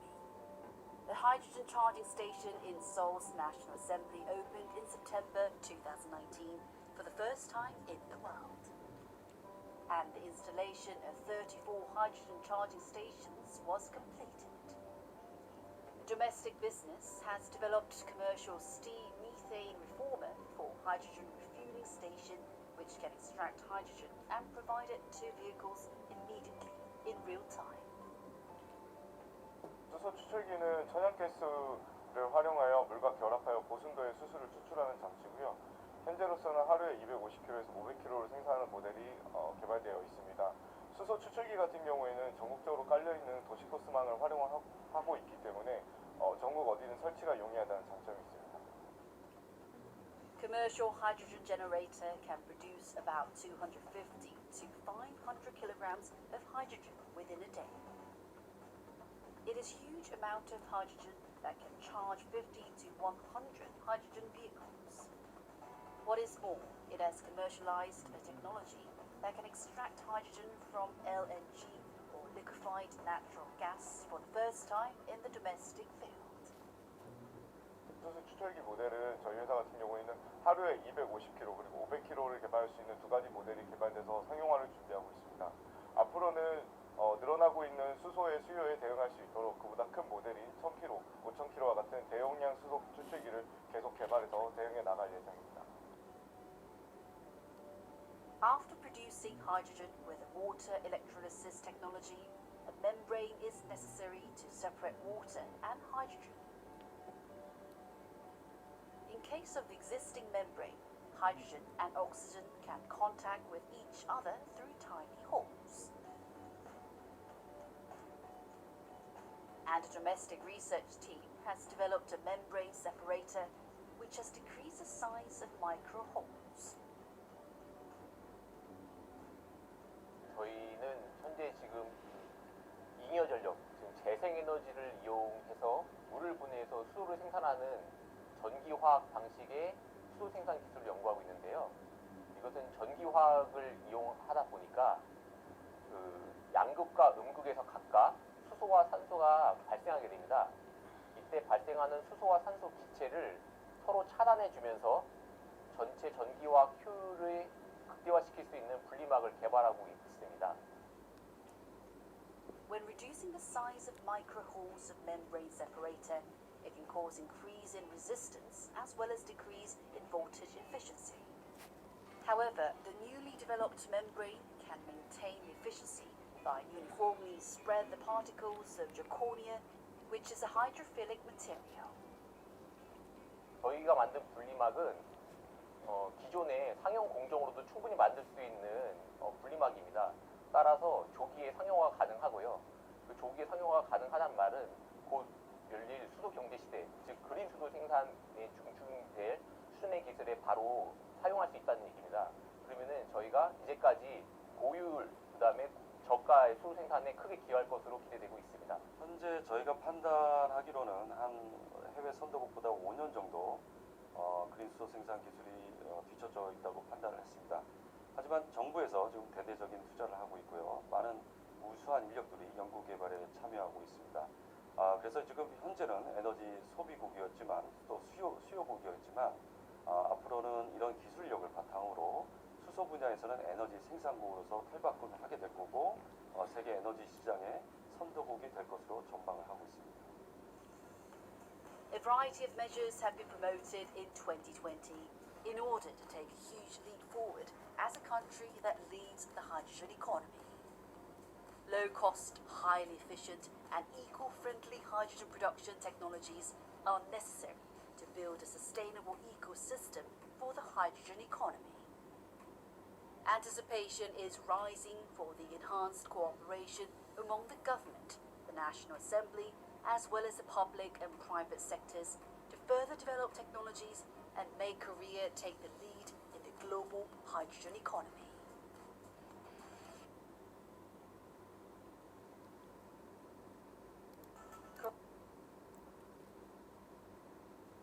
Okay, so the video was about the hydrogen energy and how it is implemented or applied in the daily life for the to fueling the vehicles and motor and cars.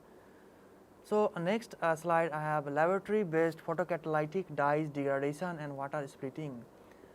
This is I would like to talk about a small laboratory scale work that how we can do the photocatalytic dyes degradation and water splitting in the lab. So this is my work I have done at my lab in this university. So we can see in the first figure is a red color solution, and the second one is normal. It looks like a colorless water. So The first one is the dyes containing some organic dyes in the water, which is contaminated, and the figure B is about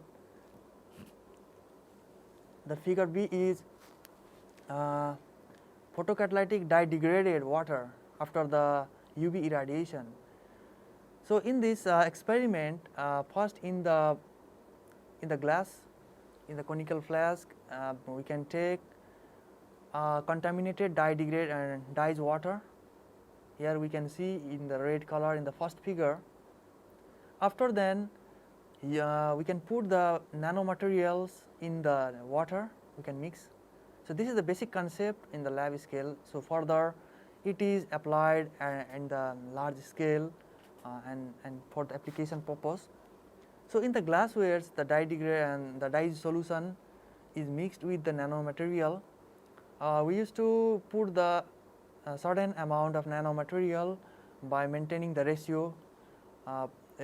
Maybe we need some we need lowering the amount of nanomaterial or increasing or decreasing, so we can manage. But overall, we used to put the nanomaterial in it. After putting or mixing the nanomaterial in the dye solution, we can irradiate on the UV light. So we need to select the UV light, UVA, UVB and UVC.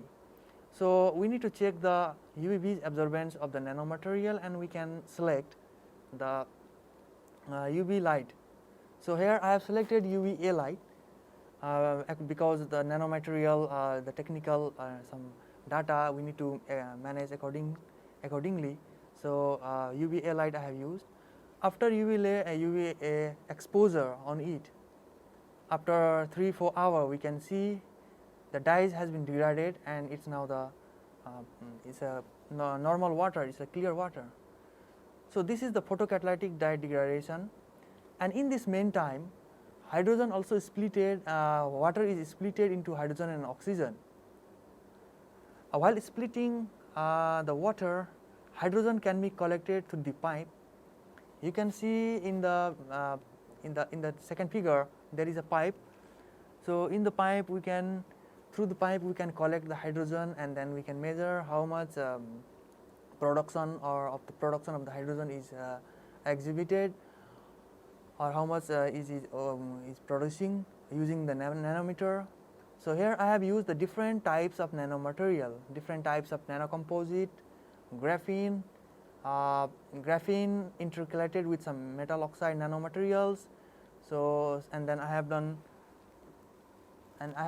this experiment. So this is the overview about the photocatalytic dyes degradation and water splitting. So after water splitting, we can collect the hydrogen gas, and then the clear water now is taken for the filtration. So is about nanofiltration, because we know the tiny particles still the degradations of the dyes, and some components still is there at the nanoscale that we can't see from our naked eye in the microscopic view. So to remove microscopic contaminants, we can do the nanofiltration, microfiltration, but only microfiltration is not okay for the good drinking water or pure drinking water. So we need to do the nanofiltration to remove the nanoscale particles in the water. So we can harvest hydrogen in one part, and then we can purify the water, or we can take the, or we can produce the drinking water from the another side in the same system. So after hydrogen is evolved and we collected through the pipe, the clear water is now nanofiltration is performed for the clear water. So when this is the clear water, when we did the nanofiltration, in the right side we can see SEM image for the membrane that I have prepared. The membrane is composed with the polysulfone and polysulfone membrane. It's a polysulfone membrane having the graphene oxide on it, the mixture of the graphene and polysulfone. So the graphene I have biologically synthesized or redoxed using the commercial graphene oxide into the reduced graphene oxide, and then the water is filtered here. After water is filtered, we have performed before and after filtration, the same image analysis. So these are some figures and of the same analysis, like thickness, we have checked the thickness, metal particles before filtration, metal particle after filtration, pore size of the membrane, thickness of the membrane. So these things we can done or we can do for the analysis after the nanofiltration. And then the result also shown very good. It has a high, it's a 96%. 96%. It's a filtration, clean water filtration from the normal water after the dye degradation. So it's very important that we can incorporate these two technique, water filtration and then hydrogen harvesting in one system, and we can produce electricity in one side, and then water filtration or drinking water in one side. So this is the very interesting part for this energy harvesting for the nanomaterial. So only nano energy doesn't mean only for the energy application. While doing the energy application, we can use some another application also to solve the problem of water, as some countries suffers from the water toxic water problem. There are so many problems related to the water. Even ocean water has a salty water. We need to do the desalination. So in this system also, ocean has a large volume of the water, so we can split hydrogen and then harvest hydrogen in one side, and then in the same we can degrade the we can do the desalination of the sea water, ocean water, and then use for the drinking purpose. So this all about the nanofiltration system application along with the nano energy application for the nanomaterial. So these two are interrelated terms. Now next is the another figure in the left side. We can see it's about the contact angle of the membrane. So A is the pure membrane, B is a little bit low amount of graphene membrane. I mean in A is the membrane, polysulfone membrane having no any reduced graphene oxide mix, it's a normal. B is little bit, its amount a little bit in amount of reduced graphene is mixed, and in figure C you can see its high content of graphene oxide mixed in the polysulfone membrane. So contact angle we can see figure A, normal has high low contact angle, and the high content of the graphene in the polysulfone has a high contact angle. So it means when we use a graphene, it's like hydrophilic in nature. So hydrophilic is it loves water, so it can attach to the water. It means it can pass the water through its membrane because it's a hydrophilic. So these are some key points we can use for some filtration system and nano energy applications. So this is all about how we can use the photocatalytic system, hydrogen energy, and then water filtration in one design. So and this is this nanofiltration system. This is my work I have already done, and already I published this paper. So the next analysis for the graphene in the nanofiltration system, we can see like the TEM image analysis in the left side, and the left down is the selected area electron diffraction pattern, and in the right side is the dynamic light it's for the surface morphology to understand the how roughness. We need to know the roughness of the surface of the membrane. So A is the normal, having no any graphene. B is the low amount of graphene in it, and C, figure C is the having high amount of the graphene. So these are like we can use for the characterization to understand the roughness, surface roughness for the membrane. So this is the characterization part I have done.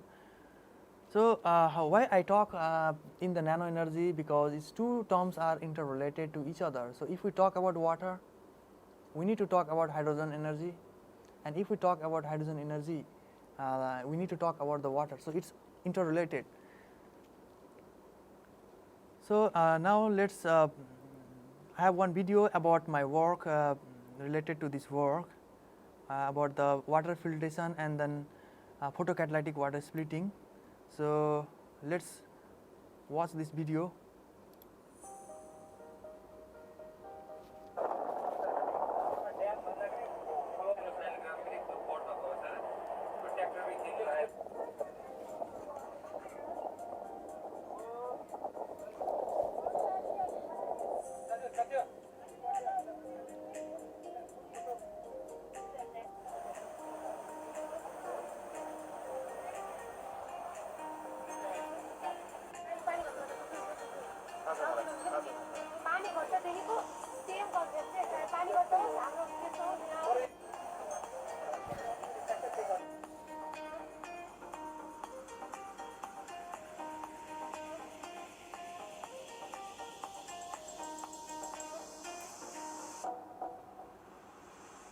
Collected, so we can control the energy management to the hydrogen peroxide.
Okay, so it was about the photocatalytic water splitting.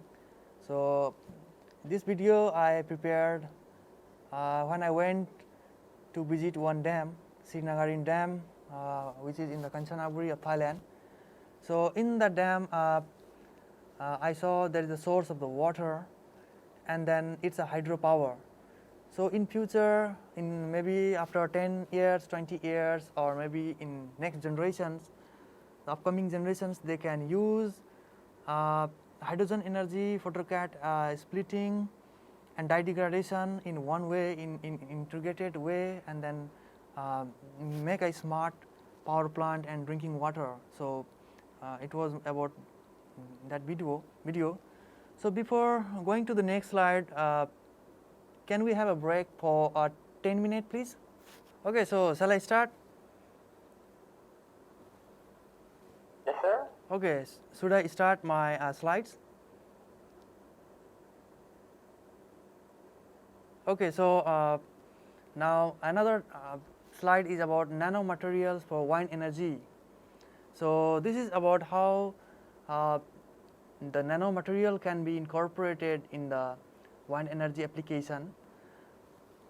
So carbon nanotube is very strong to make the wind turbines. So the nanomaterials from the carbon fiber, carbon sheet can be used in the wind turbine. To make a strong and then weight saving. It's like lightweight.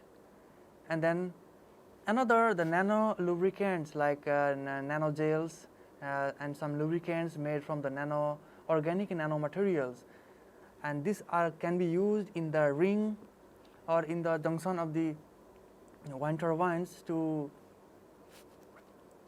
in the wind turbines to make it efficient to move the wing of the wind turbine. So the nano lubricants.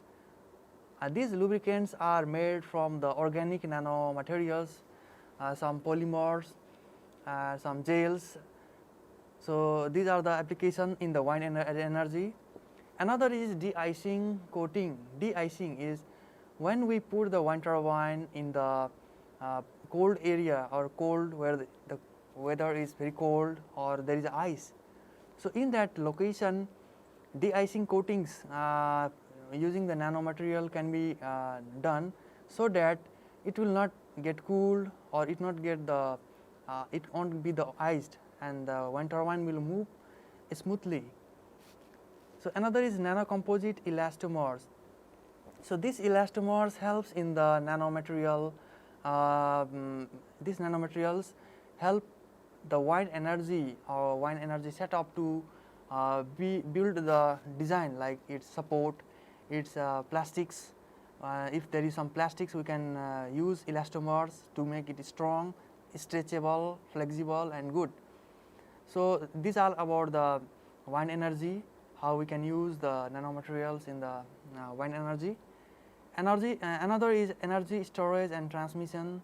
So we can use energy storage and transmission. As earlier we talked, the how we can use about the energy storage and transmission. So this is all about the nanomaterial for the wind energy.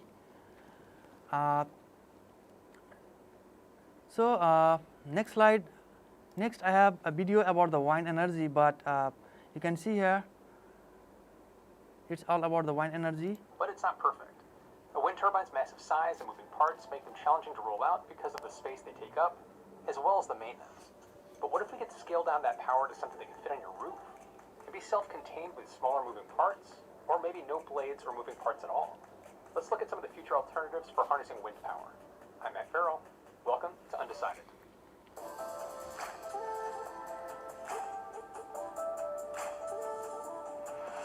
It's not hard to see that along with solar, wind power has been a major player all over the world in lowering our carbon emissions from fossil fuels. According to the latest global wind report, 93 gigawatts of new global wind power capacity was installed in 2020, with the US and China leading the way. And currently 743 gigawatts of wind power capacity is installed worldwide, making it the green power source with the most decarbonization potential per megawatt. It's helping to avoid over 1.1 billion tons of CO2 globally. But wind turbines aren't all good. As I mentioned in a previous video, wind turbines have several downsides.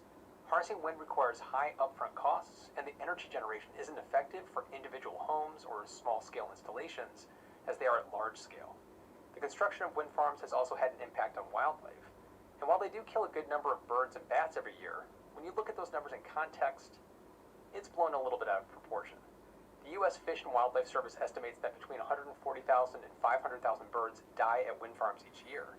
Now compare that to 2.4 billion birds that are killed in the U.S. each year by domesticated cats, or the 1 billion birds that die from flying into windows. And there's some simple solutions for wind turbines that are proving effective, like just painting one of the blades black. It's helping to protect birds. But there's also the fact that turbines have a lot of moving parts, like the gearbox, which requires a decent amount of maintenance. They need to be checked 2 to 3 times a year, and this is where solid-state wind power arrives on the scene. In 2013, researchers at Delft University of Technology in the Netherlands removed the need for moving mechanical components and created UECON, I think that's how you say that acronym, which stands for Electrostatic Wind Energy Converter, kicking off the development of the ion wind generator concept. Now, while it's still very much in development, it provides significantly lower maintenance costs, less wear and tear, and no noise issues. And how it works is kind of fascinating. UConn utilizes wind to create a flow of charged particles through the air that can be tapped into to produce electricity. In this case, water droplets are used to hold a positive charge, and when the wind blows through them, this movement of the droplets produces electricity that can be transferred to the grid. A prototype of UECON is installed at Delft University of Technology, but I couldn't find any information if it's still actually running or not. Now, an obvious downside of this idea is the reliance on water to carry the charge. You need a water line run to the installations, and it wouldn't work in freezing temperatures. There's another idea called the solid-state wind energy transformer, with the unfortunate acronym SWET. It's developed by Richard Epstein. His approach is very similar to what the Dutch developed, but instead of using water, his concept uses ionic currents to produce electricity. This process is called electrohydrodynamics. Richard Epstein described the prototype as a series of 55 parallel aluminum wires strung between two 8.5-meter tall wooden masts, separated by about 8 meters on a flat roof, and all the wires were electrically isolated from the masts. In the prototype, there were two kinds of wires: attractor wires, which were the plain wires, and emitter wires that contained small tufts of 7 micrometer diameter carbon fibers attached about every 15 centimeters. When small negative currents flow through the emitter wires, the tufts create a coronal discharge, releasing negative ions into the air. It's not that different from the ionic air purifiers that were all the rage in the early 2000s, if you remember the ionic breeze. I'm still trying to forget those commercials.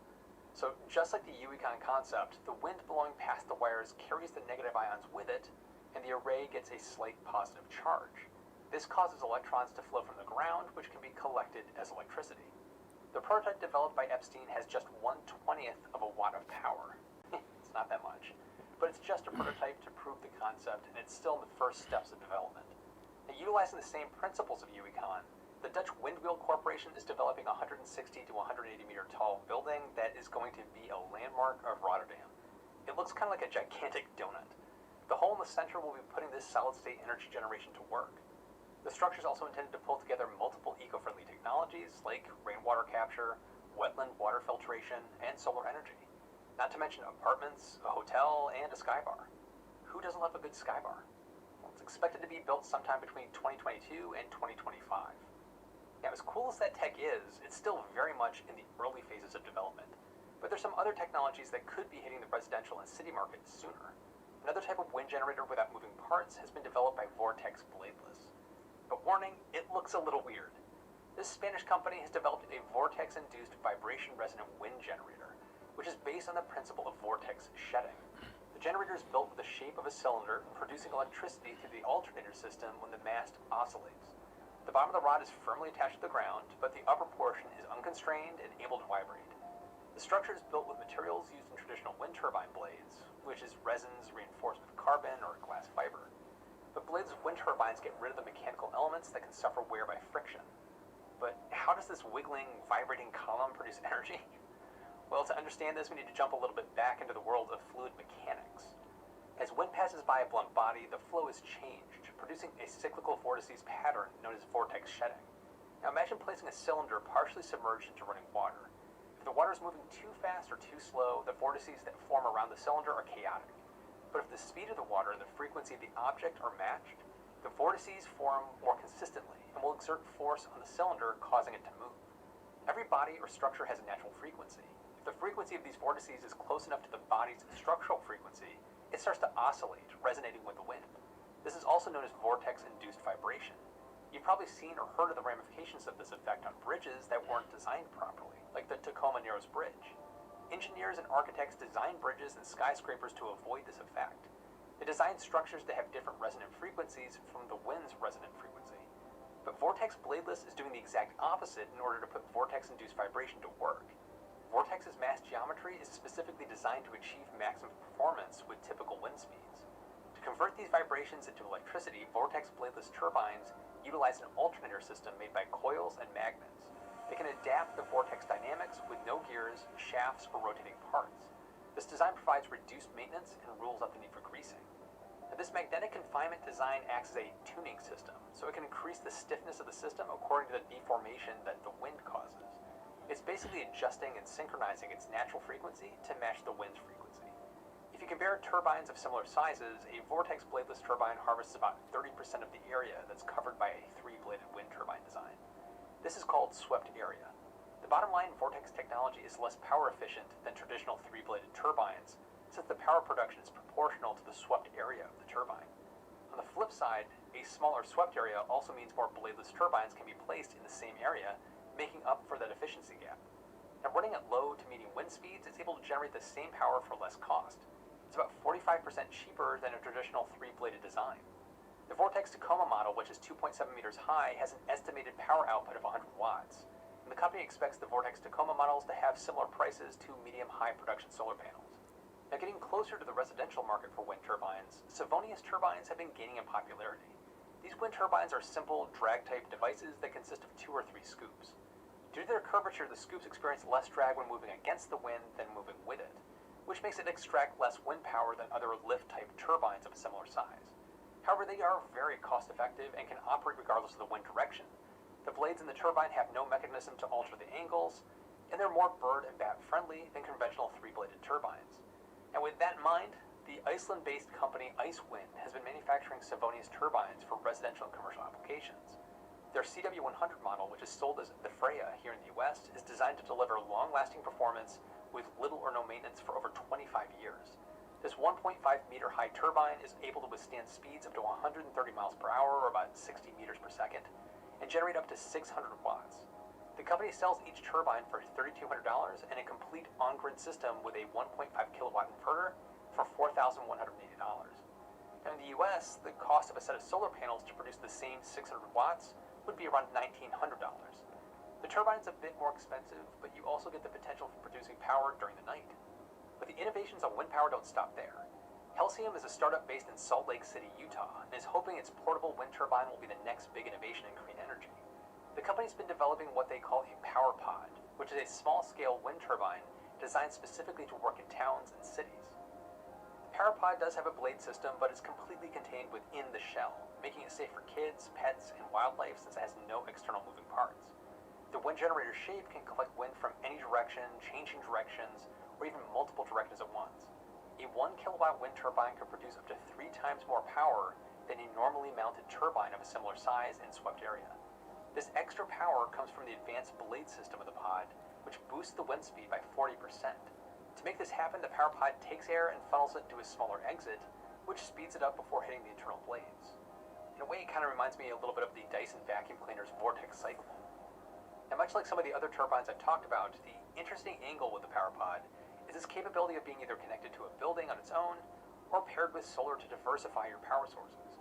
And the power pod's design means it can be installed anywhere: house rooftops, public buildings, fences, you name it. Nick Hodges, the founder of Halcyon, created a map showing the average daily power generated from a 1 kilowatt power pod compared to a 1 kilowatt solar panel system in different parts of the world. In most cities, the power pod could perform equal or greater than a conventional 1 kilowatt solar panel system. A big reason for this is the 24/7 operation, while solar is limited to daylight hours and has lower production on cloudy or rainy days. Although the power pod isn't for sale quite yet, and the specifications aren't well known, it's an interesting idea to bring wind generation in a more flexible package closer to our homes. The power pod will most likely be available sometime towards the end of 2021. As we can see, wind power generation isn't limited to traditional 3-bladed turbines that we're used to seeing everywhere. These innovative, small-scale, lower-maintenance wind generators with no or hidden moving parts hold a lot of promise. In the coming years, we'll probably be seeing more of these alternatives on tops of office buildings and even our homes. I think I'd opt for the power pod over a wiggling column, but I won't be too picky. But if you'd like to understand more about, but it's not perfect. Okay, so the next slide I have about thermoelectricity application for the nanomaterials. So this is about the nanoparticles or nanomaterials we can incorporate for the thermal electricity, heat energy into the electrical energy, the thermoelectricity application. So the nanostructure materials have shown the most promise for commercial use because of their extraordinary thermoelectric performance. So in the figure we can see here, in the first figure, top left, some nanoparticles and nanomaterials and nanowires are connected to each other, and the zoom in, while zooming the image, there is showing the arrangement of the wires and connections of the wires. So this is how the thermal or heat is converted, or heat is further converted into the electricity with the high efficient way in the thermoelectricity application process, or in the field, in the thermoelectricity field. So we can use the nanomaterial. Some of the thermoelectricity applications, the most keen nanomaterials are silver, titanium dioxide, and then carbon nanotubes. So these are most important. So this is all about the thermo electricity applications.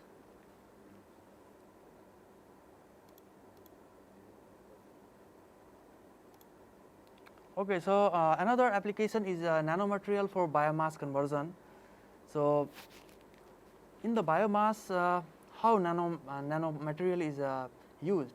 So the nanoparticles mediated process for biomass transformation that include hydrogenation, hydrogenolysis, decarboxylation, small molecule oxidation, conversion of cellulosic material. So in the figure you can see in the first top left, biomass produces the it has a glyceride wastes and lignocellulose waste. So these wastes are used for the fuels and then further biofuels extracted at the biofuels. So in biomass conversion, the nanomaterial plays a vital role. It plays as a catalytic role to inhibit the to inhibit the reaction and then produce the biofuels and produce the biofuels and then some energy applications. So these are about the biomass conversion applications. So overall we can see nano technology or nanomaterial has diversified application in nano energy sector if it is incorporated for the energy, and then biomedical, electrical, in every sector. So this is the new thing in the coming generations and upcoming times for the nano energy applications in the future. So this is all about my sessions. Thank you. So I would like to hello. Yes, sir. Okay, so I would like to know about the topic nano energy. So how you can share some idea. So or you know how about the nano energy and any information can you all share, please, just for the information sharing. Hello, sir. Yeah, please. On your slides, it was a bit futuristic to think that nanotechnology will be much more developed and cheap considering Yeah. that it is very hard to synthesize. But But according to your slides, it has a huge benefit if we shift to or we incorporate nanotechnology into our renewable energy source, like presented earlier, to prevent corrosion, de-icing, improving battery life, storage, improve wind energy, solar energy. There's a vast potential for nanotechnology to further the cause of using renewable energy yes. to power the future. Yeah. That's it. Thank you. Thank you very much. Okay, so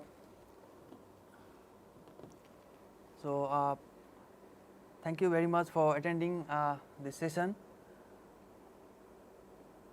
and I hope you all stay safe, and thank you very much for attending this session from the morning. And I tried my best to make informative, to know about nanotechnology, how about nanotechnology and about its future. So hope you all got some information about nanotechnology and nano energy. And once more, thank you very much for attending my session. Thank you. Thank you, Thank sir. you. Thank you. Okay. Thank you very much, sir.